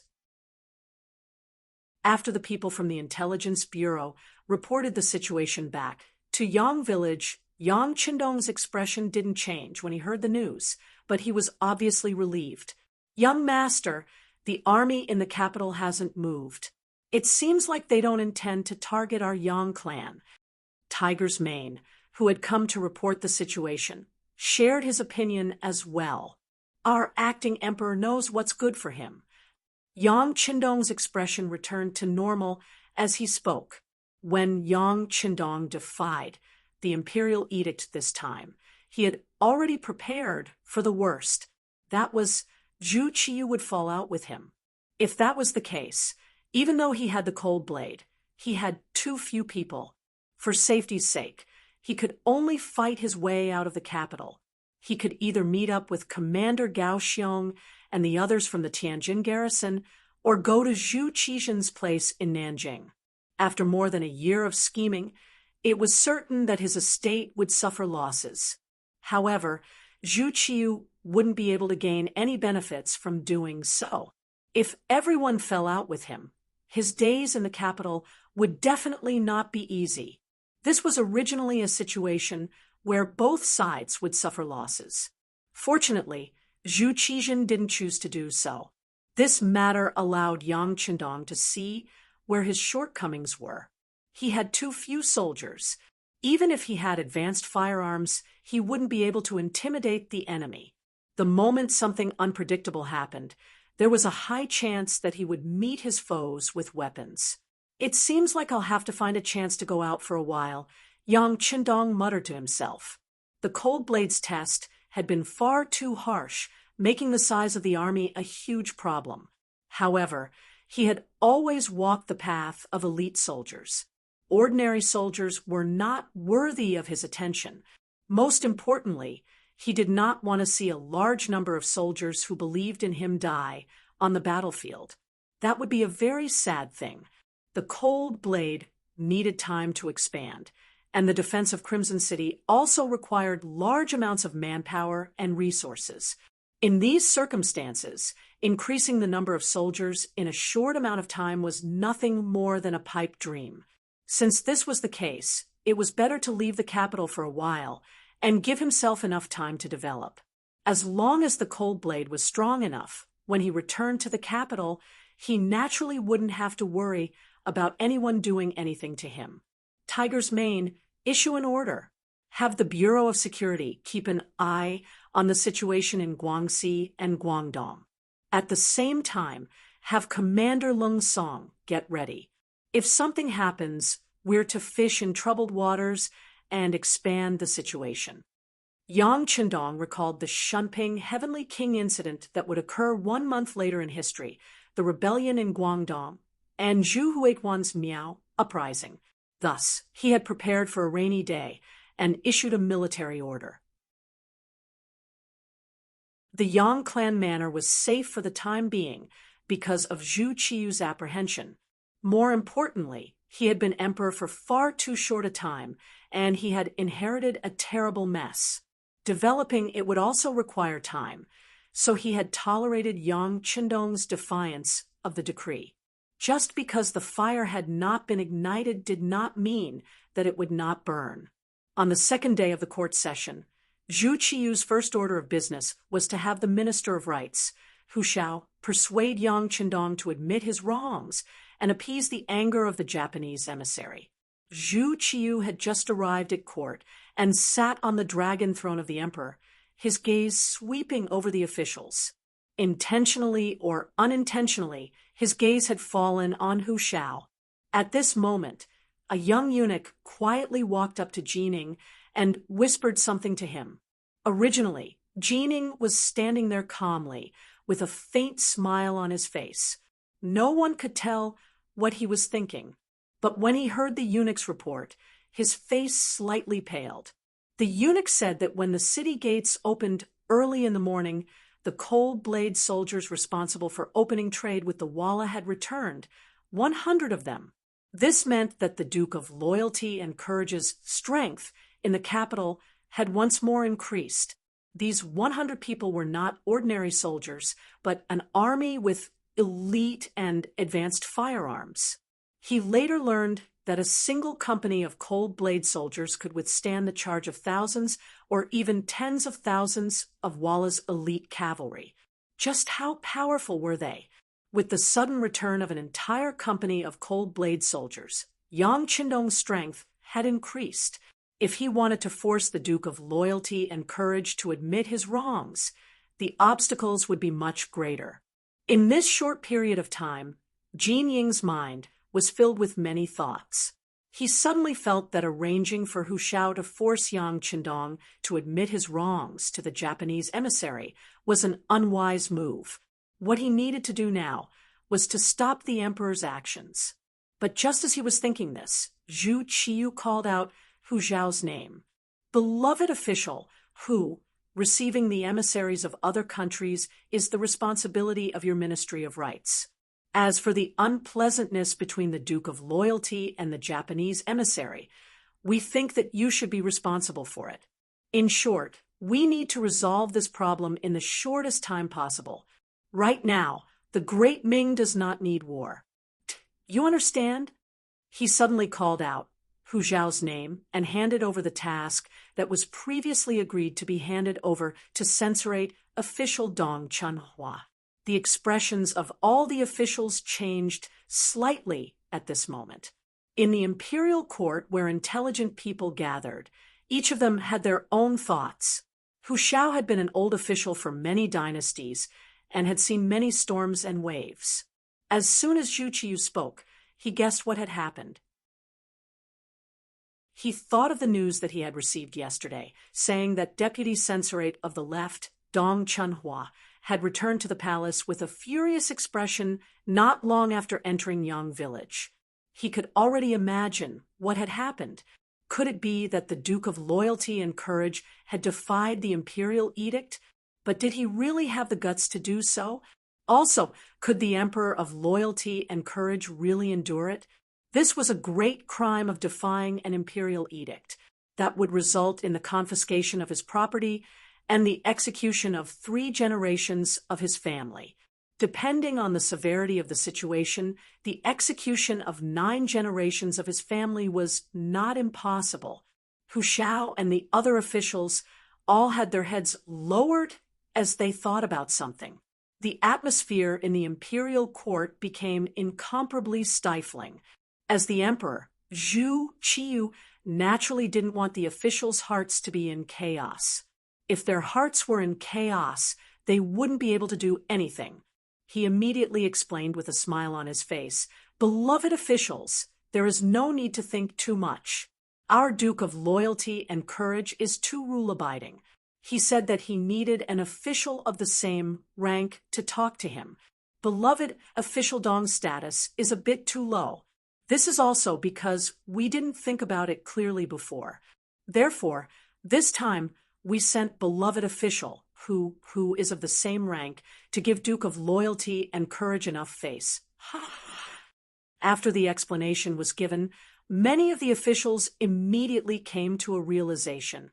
But as for what everyone was thinking, perhaps only they knew in their hearts. When did an imperial edict need an official of the same rank? This was clearly the emperor borrowing Hu Xiao's hand to suppress Yang Qindong. As a result, if Yang Qindong didn't lower his head, Hu Xiao wouldn't be able to explain himself. At that time, he would be accused of being unfilial. It was truly a good method. Among them, the one with an ugly expression was Dong Chunhua, who was standing in the group of officials. Seeing that the emperor's imperial favor was in his hands and that he had successfully ascended to the position, but his task had been messed up and he had been notified to all of his colleagues. It was easy to imagine how bad his mood was. But the only thing that was worth consoling was that this time, Yang Qindong didn't just slap his face, but also the emperor's face. Presumably, in order to return this slap, it wouldn't be long before the imperial edict promoting him to a second-rank official was issued. This was also why Zhu Qiu wanted to use this matter to tell all of the officials that as long as they wholeheartedly worked for him, he would get back at them even if they were wronged. And for Dong Chunhua, this was very likely a blessing in disguise. Among the officials, the one with an ugly expression was Hu Xiao. Chapter 284. Even though Zhu Qiu had already explained it to him, he could tell that something was different from what he had heard. Since ancient times, who would care about the identity of the person who gave the decree? Usually, when a first-rank official was ordered to do something, wouldn't a small eunuch be able to read the decree? Then why was it that when it came to Yang Qindong, there was a need for someone of the same rank to read the decree? How could things be so simple? It was clear that the emperor knew that he was Yang Qindong's elder and wanted to bully him. If this was really the case, if he didn't do this task well, not only would he attract the emperor's anger, it would also be equivalent to handing the knife to someone else. Knowing that this was the case, there was no other choice. This was what made Hu Xiao annoyed and helpless. If he didn't do it, it would attract trouble. If he did it, Yang Qindong would have to lower his head. But would he lower his head? Even if he lowered his head because of his identity as Hu Xiao's grandfather, would he be willing to do it? Would he hate him because of this? Hu Xiao's expression changed again and again. It could be said that his heart was full of worry. Zhu Qiu naturally noticed it from the corner of his eyes, but he didn't pay attention to it. Who told you to be the elder of the loyal and bold duke? Who told the loyal and bold duke to have the courage to resist the imperial decree? If I didn't make things difficult for you, you really wouldn't know that imperial power was inviolable. Seeing Hu Xiao's calm expression and slightly squinting eyes, as if he was shocked, Zhu Qiu's mood became very good. Yesterday, he had the same expression. Now that he had transferred it to someone else, how could he not be happy? Unfortunately, this happiness only lasted for less than half a cup of tea's time. An urgent report suddenly sounded outside the main hall, causing his attention to be completely diverted. Reporting, "It's urgent." A soldier of the great Ming dynasty with a messenger flag behind him rushed into the main hall of the imperial palace. According to the law of the great Ming dynasty, a messenger could enter the palace hall to report without an imperial edict. Therefore, when this great Ming soldier bravely rushed in, he was not stopped by anyone. There were only a few people who looked at him with surprise. Since the messenger had appeared here and said that it was an emergency, something urgent must have happened. However, there didn't seem to be any information that indicated that something big was going to happen. In front of the confused eyes of all the officials, and even Zhu Qiu, the messenger knelt down in the main hall and reported without raising his head, "Reporting to your majesty, a large number of Japanese samurai suddenly appeared at the port of Tianjin. They suddenly appeared and caught the garrison unprepared." Before the subordinate came to report, thousands of soldiers had been captured and countless military supplies had been robbed. The other party's strength is valiant, and their battle prowess is extremely strong. My general requests the emperor to quickly send reinforcements. After saying that, Bing Yong kowtowed to the ground to express his impatience. What? That's impossible. Many of the officials immediately voiced their doubts. These people were the ones who had received gifts from Kimura Yoshida. They knew very well that not punishing Yang Qindong was just an excuse for the other party. As for whether they would really send troops, most likely this person couldn't make the decision. Even if they really wanted to send troops, they couldn't have done it so quickly. Where was this emissary and the capital? How could Japan go to war without declaring war? What did he mean? What's impossible about it? Seeing the expressions of disbelief on the faces of many officials, Su Yozhen, the left assistant minister of the Ministry of Justice, reacted quickly and shouted loudly, "Can't you see that this is probably a delaying tactic by the Japanese emissary? They have been in the capital of our great Ming dynasty for some time. They know that we have just experienced several battles, and our military strength is weak. Jumping out at this time is obviously to take advantage of us. It's hateful that we were so gullible and didn't take any precautions. As he spoke, Su Yozhen shook his head with some resentment, as if he was angry at his lack of vigilance. But in fact, this statement was notified to him by the Security Bureau last night. That was to say, among all the officials, he was the only one who knew the truth. As mentioned before, Su Yozhen was a powerful official of a generation in history. Those who could become powerful officials were all people with means and ambition. If such people were used well, they would become a sharp sword that could cut everything. But in the same way, if they were not used well, it was likely that they would hurt themselves. In order to achieve the purpose of using this sword well, Yang Chendong deliberately told Su Yozhen in advance. This was also to deter him and let Su Yozhen know his strength, but he couldn't see it clearly. In this way, this person didn't dare to disobey his orders and would do things for him wholeheartedly. This was why Su Yozhen suddenly jumped out and revealed the truth. Su Yozhen's words were very much in the hearts of several officials. They all nodded in agreement, as if all this was really a delaying tactic by the Japanese emissary. Japanese samurai, how many of them are there? How is their combat strength? When did this happen? When Jining suddenly heard the news, his expression changed dramatically. But he also didn't believe that the Japanese would make a move at this time.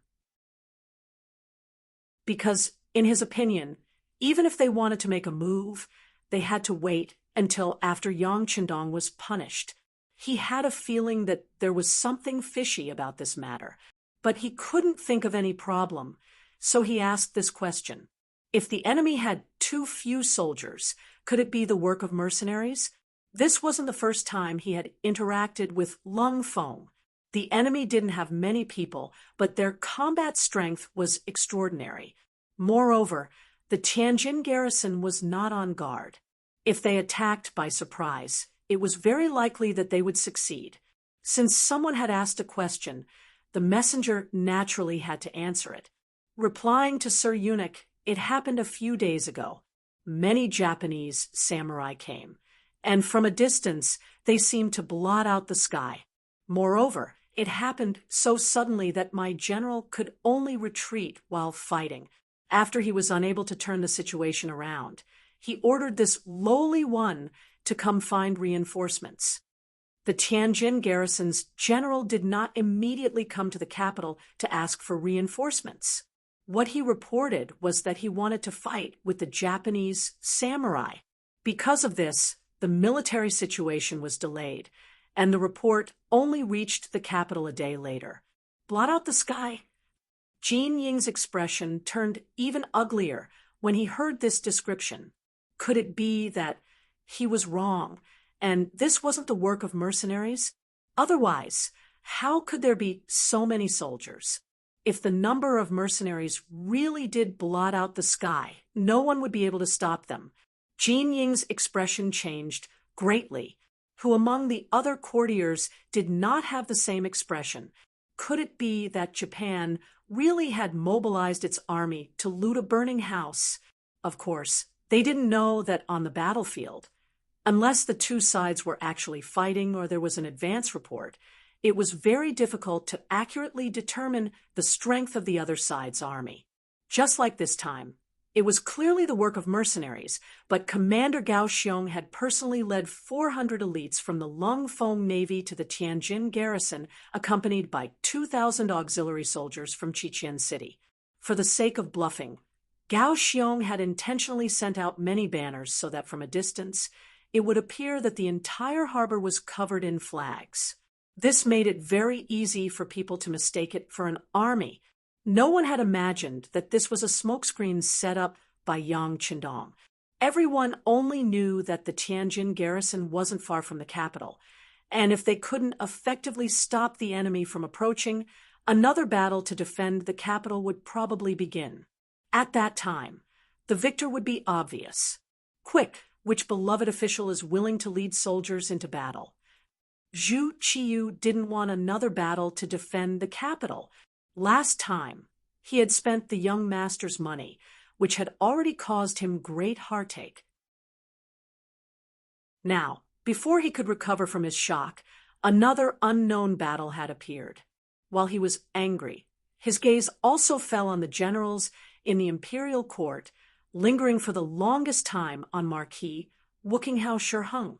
Shiheng was the general of the army, and he was also the commander in charge of building and training the new army. In the army, his strength was naturally a cut above the others.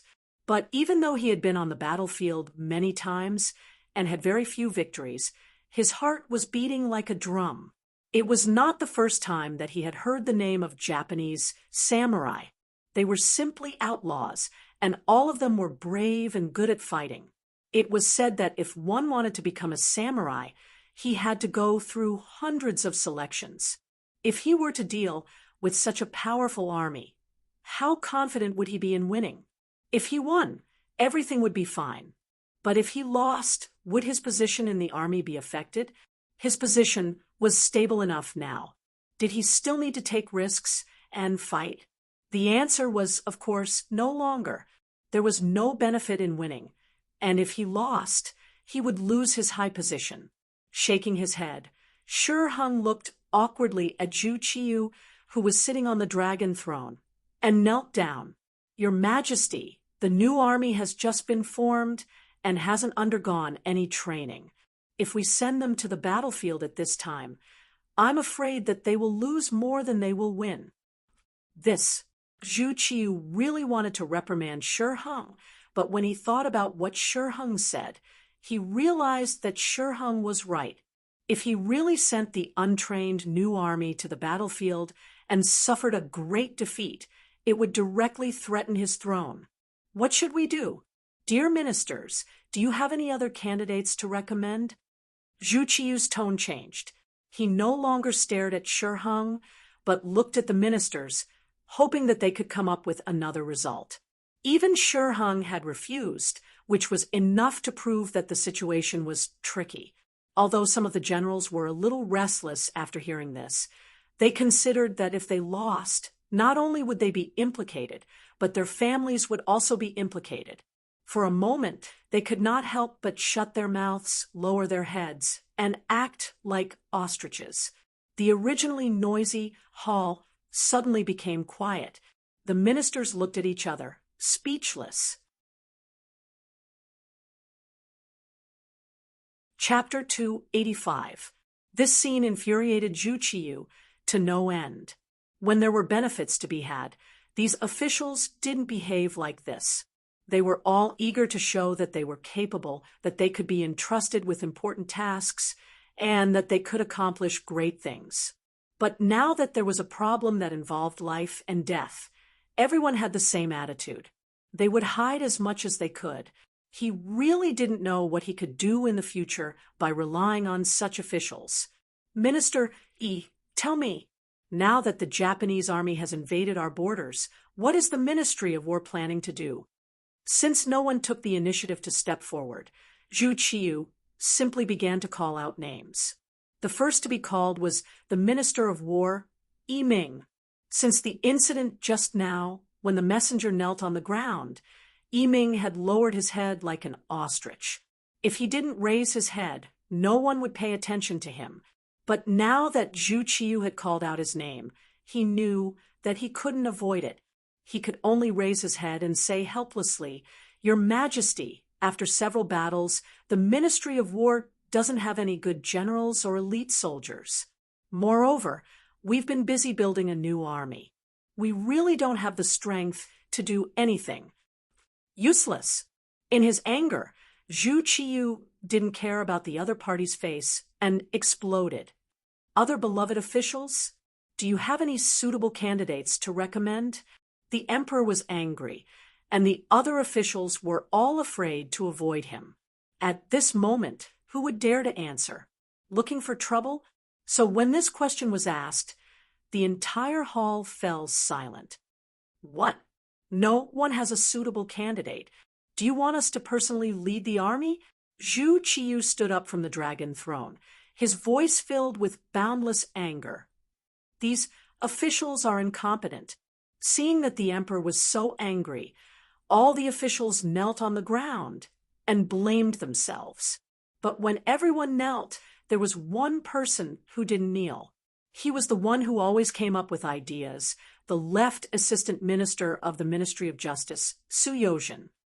Your Majesty, this official has a candidate to recommend. Seeing that only Su Yozhen had stepped forward, Zhu Qiyu's eyes were filled with hope. Beloved official Su, what candidate do you have? Quickly tell me. This official recommends the Duke of Loyalty and Courage, Yang Qindong. Su Yozhen's expression did not change as he spoke without panting, using his calmness to pacify the agitated Zhu Qiyu. Duke of Loyalty and Courage?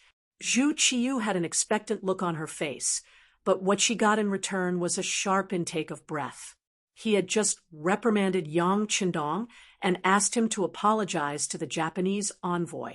In return, Yang Qindong disobeyed the imperial edict. For this reason, he had just arranged for Hu Xiao to reprimand the other party a second time to save face and emphasize his imperial power. But now he needed Hu Xiao's help. Looking at it this way, wasn't he wrong? Wasn't he slapping himself in the face? He thought that if he had not ordered Dong Chunhua to reprimand Yang Qindong, he could have blamed the war on Yang Qindong. After all, it was true that Yang Qindong had smashed the gate of the Japanese emissary's courtyard. But now, if he had reprimanded Yang Qindong, wouldn't it mean that he had already been punished? Moreover, the capital had been targeting the Duke of Zhongdan recently, and Yang Qindong had said that Japan was a friendly country and would not do anything to them, and wasn't all of this a slap to his face? While Zhu Qiyu was still reflecting, I second the motion.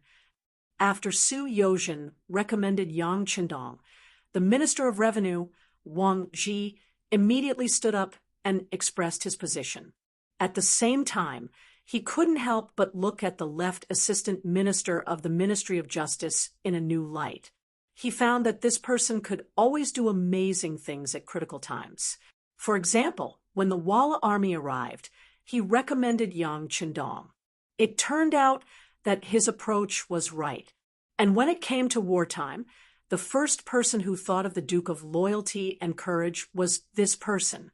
But when it came to peaceful times, this person always made trouble for Yang Qindong. Suddenly, he couldn't see through him. I second the motion. The Duke of Loyalty and the mercenaries have a very good relationship.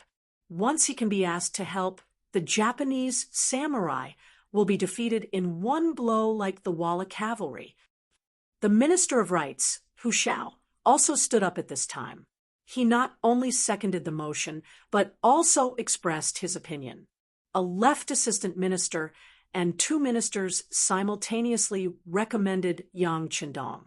This made Zhu Qiyu's expression even more unsightly. In his heart, he knew that if he used Yang Qindong, the matter of the Tianjin garrison would be resolved.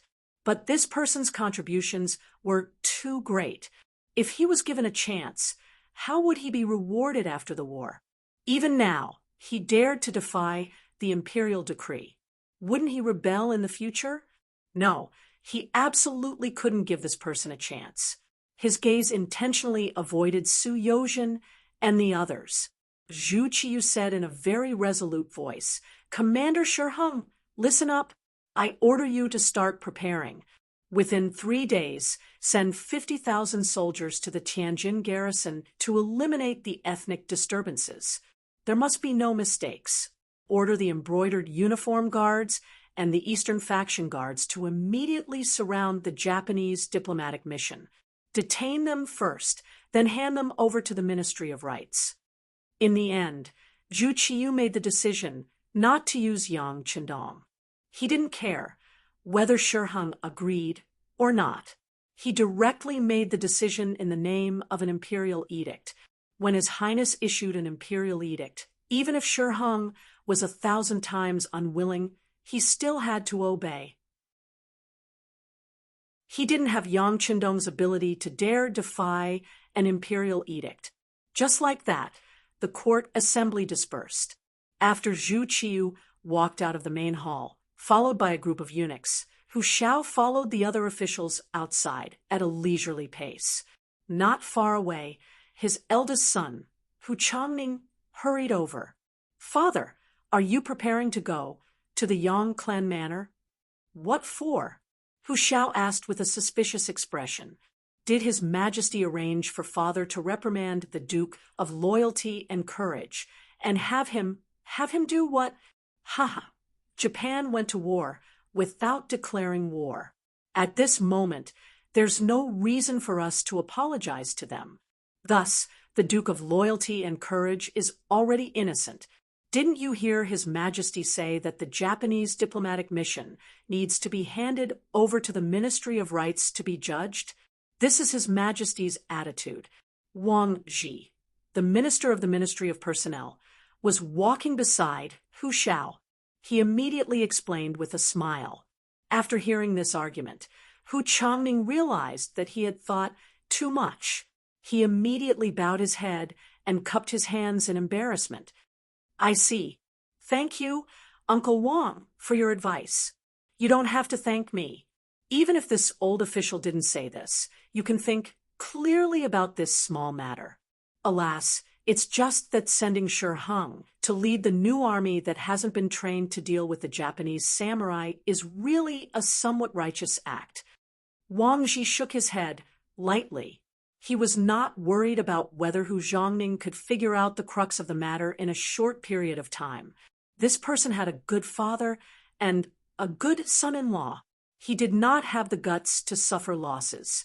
However, Zhu Qiu's decision to not let Yang Qindong take command, but to let Shi Hung go, was really worrying. "Minister Wang, you don't have to worry about this. Japan is just a small country. It can't make any waves. Even if Shi Hung is temporarily trapped with strong manpower and material support, it's not impossible to win this battle. Besides, isn't there still the Duke of Loyalty and Courage? At worst, we'll just suffer losses first. By the way, hasn't the imperial court suffered a lot in the past 2 years?" Hu Xiao stroked his beard and shook his head. Obviously, he was also somewhat dissatisfied with Zhu Qiu's decision, but he wasn't too worried. After all, it was a small country that was really difficult to put in his eyes. Perhaps, but it's unwise to send so many soldiers to the battlefield for the sake of face. How could Wang Ji not understand this truth? But when he thought about the consequences of the new soldiers going to the battlefield, what kind of losses it would cause, and how many families would be destroyed, he still felt distressed. Zhu Qiu did not hesitate to lose the new army for the sake of face. In his eyes, Yang Qindong's contribution was too great. It was so great that if he wasn't suppressed, the consequences would be unimaginable. Even so, as long as there was another way, he would try it. Even if he knew that he would have to pay a price, he had to do it. He couldn't send Yang Qindong every time a war broke out, right? Besides, the great Ming dynasty couldn't even find a good commander to lead the army. As soon as the court meeting ended, all kinds of news spread. What was worth mentioning was that the Japanese envoy Kimura Yoshida actually heard the news in an instant. When he first heard the news, his face was full of disbelief. Not to mention that Japan originally had no intention to fight with the great Ming dynasty. His previous words were just to pressure them. Even if the country sent troops, it was impossible for them not to inform him. Otherwise, how could they trap him? Is there any misunderstanding in this matter? Could it be that the news from the front was wrong? What if the people who appeared were not our samurai, but someone else who pretended to be them? Kimura Yoshida had a doubtful expression on his face as he asked Qi Shang, the guard who sent the news. Seeing that the envoy was still doubting the source of the news, Qishang anxiously said, "Timura-sama, now is not the time to think about this. Presumably, someone is already coming here. The first thing we should do now is to leave this place. No matter what, we cannot be caught by them. Then, we will go to the Tianjin Guard. If it is really our samurai, we will join them and send troops to the capital. Then, we will ask them to release the other people of the diplomatic mission and compensate them. If it is not, then we need to find evidence to explain it to the Ming Emperor." Good. Hearing Qishang's suggestion, Kimura Yoshida nodded repeatedly. But is there still a chance to escape? Presumably, there is no time to leave through the gate, right? "Kimura-sama, do you still remember the tunnel you asked me to dig? It was completed last night. We can leave from there without anyone knowing." Qishang's face was full of confidence, because he didn't know the Ming Emperor's attitude. And for his own safety, he had already made some preparations. Now was the time to put them to good use. Good. Ichikuin, you have done well. Let's leave." As soon as he heard that the tunnel was finished, Kimura Yoshida's face showed a satisfied expression. Chapter 286. Good. Please follow me. Aikishang nodded. In order not to attract attention, the two didn't bring anyone else with them. They only took some silver and entered the tunnel, leaving the diplomatic mission's courtyard. Less than half an incense stick's worth of time after the two left. A large number of embroidered uniform guards and Dongchong Fanzi appeared outside the Japanese diplomatic mission's courtyard. The one who came to carry out the mission was the commander of the embroidered uniform guards, Ji Guang. He first asked his subordinates, who had been guarding the door, "How is it? Is there anything unusual inside?" "No, we didn't see anyone come out." "Good. Everyone listen to my orders. In a moment, we will charge in and arrest everyone. Anyone who dares to resist will be killed." After Ji Guang gave the order to his subordinates, he waved his hand and broke the door open. As the embroidered uniform guards entered, the diplomatic mission's courtyard was soon filled with the sound of weapons clashing. In the face of the sudden appearance of the heavenly soldiers, the Japanese did not choose to surrender. Instead, they tenaciously resisted. However, due to the disadvantage in numbers, in just half an hour, the Japanese were dead, injured, and captured. After the battle, the courtyard was filled with the smell of blood. However, the embroidered uniform guards seemed to be used to such scenes. They lightly counted the number of captives while looking for the enemy's leader. After a while, the former envoy, Aoki Yuki, was found. However, Kimura Yoshida and his guard, Aikishang, were missing. "Master Ji Guang, we found a tunnel that leads to the neighboring street outside. There are traces of people walking on it. It should be the missing Kimura Yoshida and Aikishang." An embroidered uniform guard stepped forward and respectfully reported to Ji Guang. "Want to run? Pass down the order to strictly check the city gates. They must not be allowed to escape." Ji Guang said with a gloomy face. An important person had actually escaped. This was a dereliction of duty. Of course, if the two of them escaped, wouldn't it mean that they had a guilty conscience? Kimura Yoshida and Aikishang used the tunnel to walk out of the neighboring street.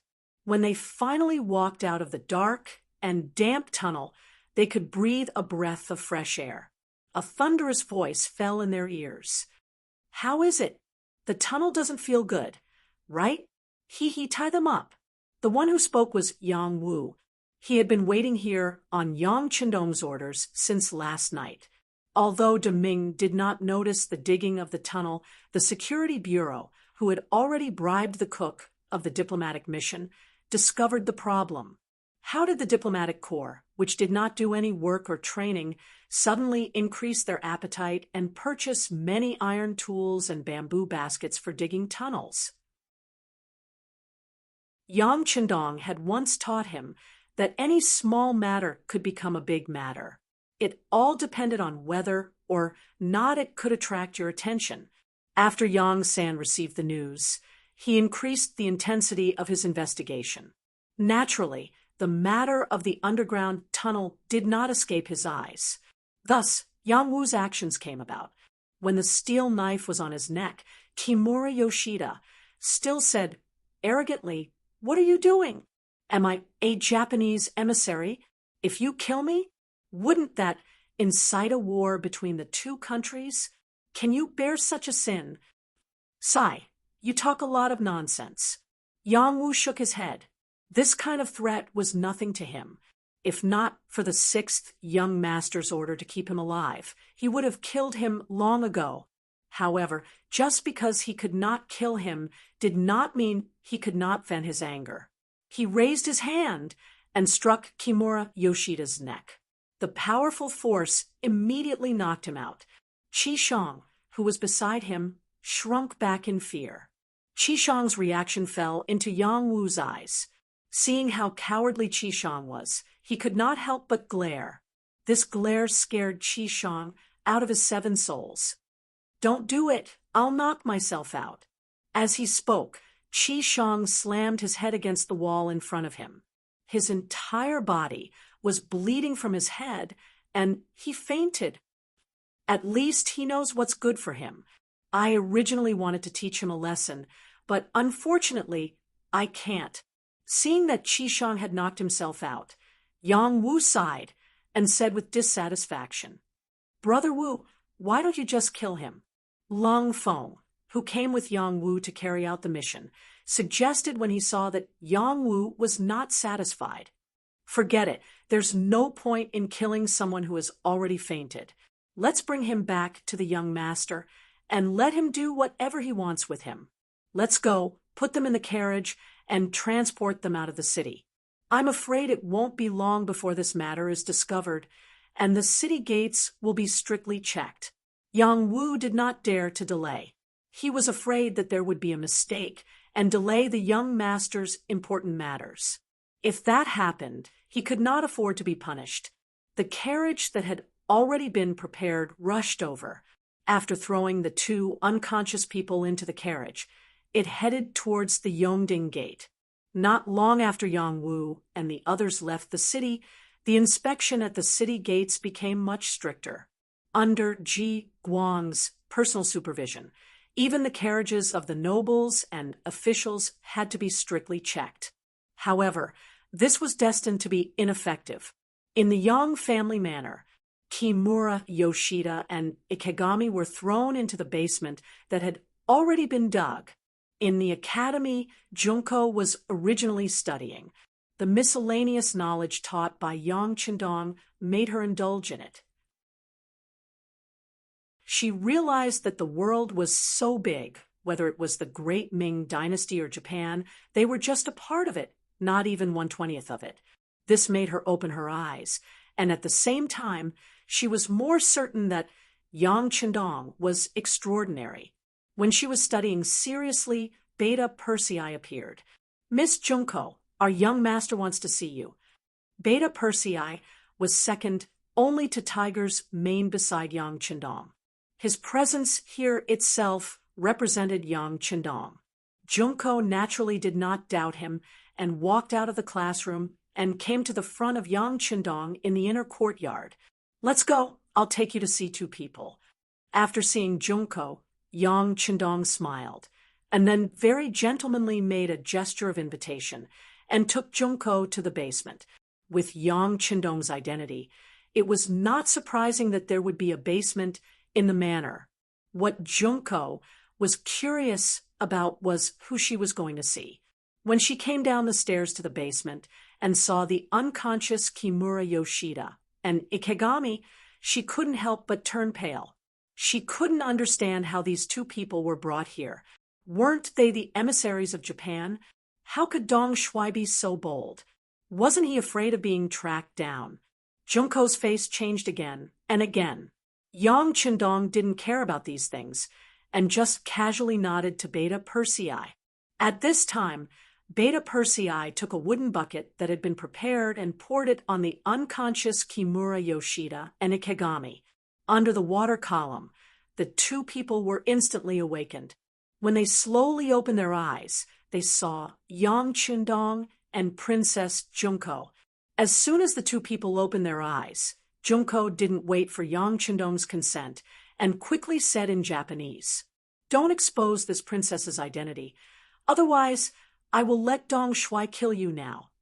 In such a situation, Kimura, Yoshida, and Ikegami could only nod their heads repeatedly in order to survive.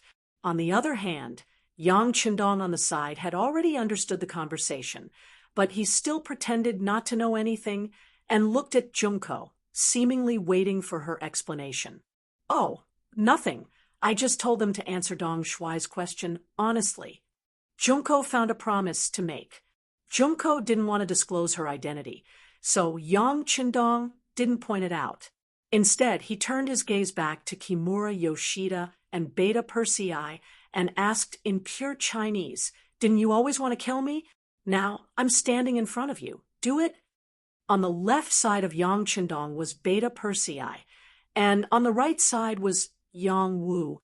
The two people were staring at him with fierce eyes, so Kimura Yoshida didn't dare to move. He shook his head and said, "Duke Shongdan, I think all of this is a misunderstanding." "A misunderstanding." Yang Chindong chuckled and said, "You should know that because of your threat, the emperor of the great Ming dynasty actually wanted this duke to apologize to you. But this duke didn't agree and almost carried the crime of disobeying the imperial decree. If it weren't for your sudden attack on the Tianjin Guard of the great Ming dynasty, I'm afraid I would have bowed my head to you now." "What? That's impossible." Junko originally didn't know where Yang Chindong got the courage to arrest these two people and what was the point of arresting them. But now, when she heard that the Japanese army had declared war on the great Ming dynasty, her eyes suddenly widened, and she couldn't believe it. No, we don't mean to be enemies with the great Ming dynasty, and we won't send any army to attack. Everything is a misunderstanding. I was just trying to scare your emperor." At this moment, Kimura Yoshida finally told the truth.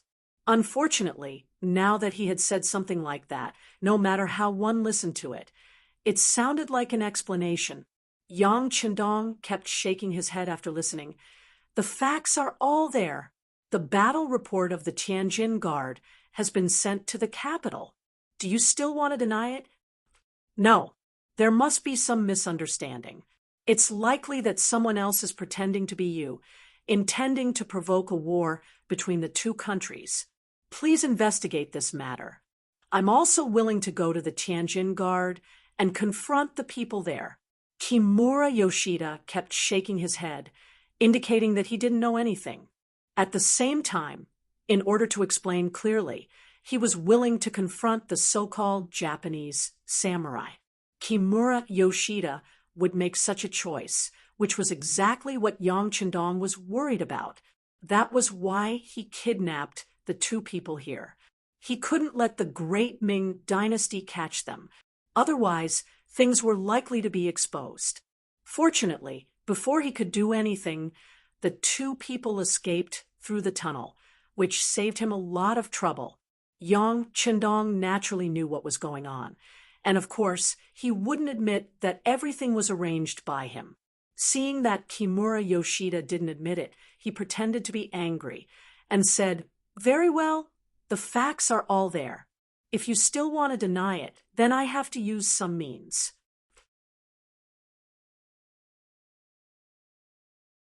Chapter 287. As soon as Yang Chindong's words fell, Beta Persei and Yang Wu laughed and walked toward Kimura Yoshida and Ikegami. With the two's martial arts, they could easily injure their internal organs, but they would never let others see any injuries on the surface. It hurts. It hurts. Soon, Kimura Yoshida and Ikegami's painful howls came from the basement. In front of Beta Persei and Yang Wu, the two's so-called self-esteem was trampled on. It didn't take long for them to urinate and defecate, and the smell of filth filled the basement. Yang Qindong gently covered his mouth and nose, turned around and walked up, and said, "Treat them well. When they confess, report to this young master." Junko followed Yang Qindong to the ground, but at this time she was a little distracted. Obviously, she didn't believe that Japan would send troops to invade the great Ming dynasty. At this time, although Japan was still led by the emperor because General Ashikaga Yoshimasa was too powerful, many things were not decided by her father. If the internal situation was unstable, how could they expand outward? Not to mention that they chose the powerful Ming dynasty. If Japan attacked a small country like Korea, Junko could still understand. After all, Japan's geographical environment was destined to make them have to go out if they wanted to achieve something. But why would they choose the great Ming dynasty? But Yang Qindong said that Japanese samurai raided the Tianjin garrison. How could this be explained? In such a matter, presumably this person would not speak without thinking. Junko had no idea in her heart. After separating from Yang Qindong, she found the captain of the guards, Kobayashi, and explained what she had just seen in the room on the ground. Kobayashi was also shocked by the news brought by Junko. "Princess, is it fake? Your Royal Highness is still in the great Ming dynasty. Although your identity has not been exposed, once the war starts, I'm afraid it will be difficult to hide your identity. Wouldn't this put the princess in a disadvantageous position?" "No, you don't know the emperor. For the sake of Japan, my sacrifice is nothing." Junko shook her head with a bitter smile. Japan was originally a country where men were superior to women. Their men were the sky and could do anything. Women were completely an accessory. Even in the upper echelons of society, there was a tradition of sending women to each other. As long as everything was in line with benefits, it was normal to give one's young daughter to an old man. But let's run. Xiao Lin still wanted to say something. For example, he didn't even have any kinship left. Wasn't this a little too cruel? However, in the end, he didn't say anything. The identity of the emperor wasn't something a nobody like him could question. Therefore, he decided to escape with the princess. Since the great Ming dynasty and Japan were at war, there was no benefit for Princess Junko to stay here. Once his identity was exposed, he was afraid that he would become the biggest hostage and live a life worse than a dog's. Escape? Based on the fact that we are Japanese, where do you think we can escape now? I'm afraid that as soon as we leave Yang Village, we will be caught. Junko shook her head. Compared to the unfamiliar outside, Yang Village was extremely safe. But if we stay in Yang Village, there is no guarantee that Zhongdang won't do anything to us. Xiao Lin said worriedly. "No, Zhongdang won't." Speaking of this, Junko remembered the unclear relationship between herself and Yang Qindong. She was very confident, but in the end, she still found an excuse and said, "We are just businessmen." If he wanted to, he would have done it long ago. Nothing happened for so long, and nothing will happen now. I'm just worried that once Kimura Yoshida and Ikegami reveal my identity, then Junko didn't continue speaking, but it was obvious that she was worried. "Your Highness, don't worry, I will go to the basement now and end them." Xiao Lin's face was firm. No. Junko shook her head again. "If you go and fail, I'm afraid that the Zhongdang will blame you or even kill you. Let me go." Junko seemed to have made a great decision. She thought that even if she failed and was discovered, with her beauty and the friendship between her and Yang Qindong, the other party wouldn't do anything to her. "But your Highness has never killed anyone," Xiao Lin said worriedly. "There is a first time for everything." Junko shook her head and looked at Xiao Lin. "Korean Kun, I know you have a very sharp dagger. Give it to me. This. Okay. Xiao Lin didn't dare to disobey the princess's order. The most important thing was that this was indeed the best way to hide their identity. He immediately agreed, pulled out a shining dagger from his leg, and handed it to Junko. Yang Chendong went out of the basement and came to the study. After a while, Beta Persei came in. Young master, Miss Junko went to the basement. Oh, she didn't discover you? Yang Chendong said without the slightest surprise, as if everything was within his calculations. Junko was afraid that her identity would be exposed, and someone would use her identity as a princess to make a fuss, so the best way was, of course, to silence them.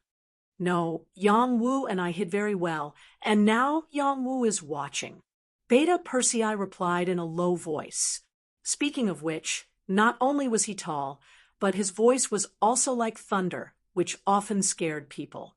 For this matter, Yang Chendong reminded him a lot, so when he saw the sixth young master, he had to speak in a fake voice. Okay, then let's go watch the show. Yang Chendong stood up with a smile and went straight out of the study. In the basement, Junko held a sharp dagger in her hand, enduring the unpleasant smell, and came to the front of Kimura Yoshida and Ikegami, who had fainted on the ground. After Yang Er and Yang Wu's torment, the two of them were already in a state worse than death. They were in so much pain that they wished they were dead. Even when Junko came near, they did not sense anything. Looking at these two compatriots, who are also the trusted subordinates of General Ashikaga Yoshimasa, who is a headache for her father emperor, Junko can't help but feel angry. How dare they be so bold to suddenly send troops to the great Ming dynasty? How could they not know that the current great Ming dynasty was not something that Japan could afford to provoke? This was simply asking for trouble.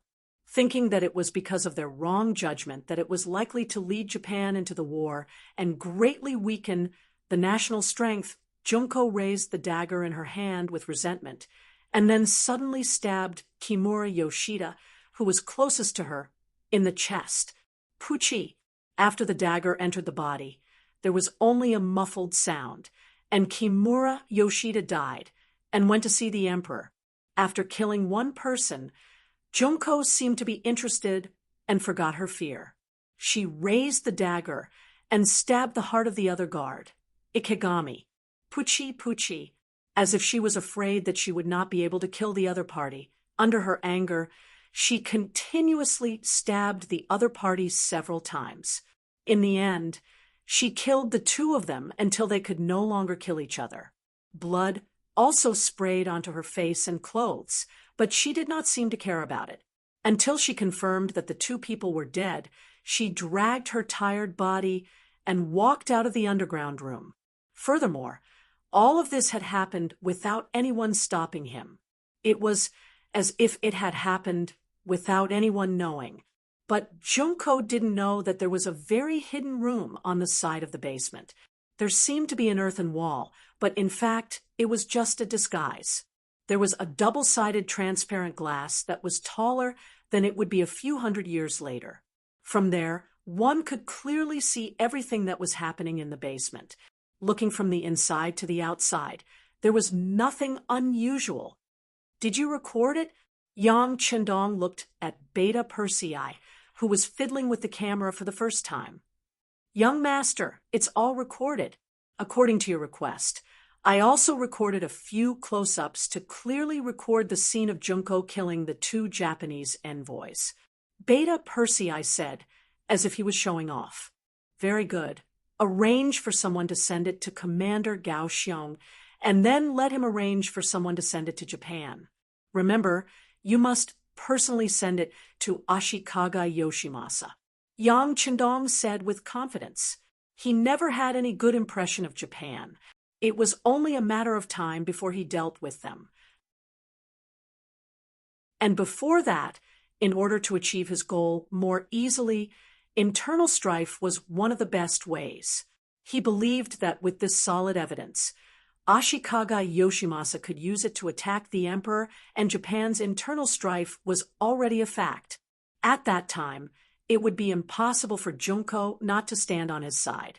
Speaking of which, after knowing Junko's identity, Yang Chendong had always had a plan. And step by step, it was carried out smoothly.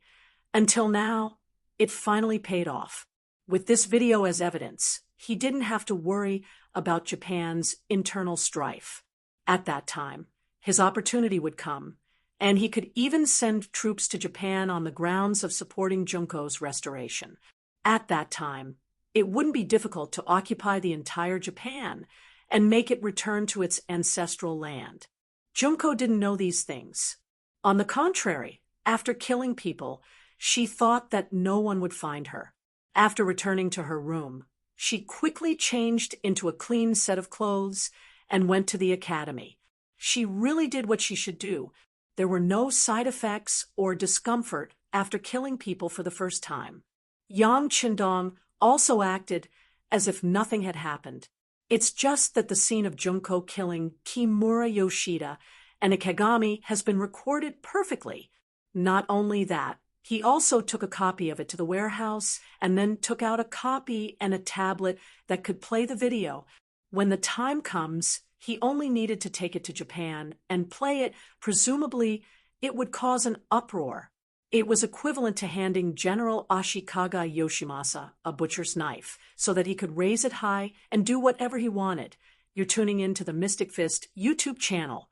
Don't forget to subscribe and join us on this journey to catch the most captivating stories.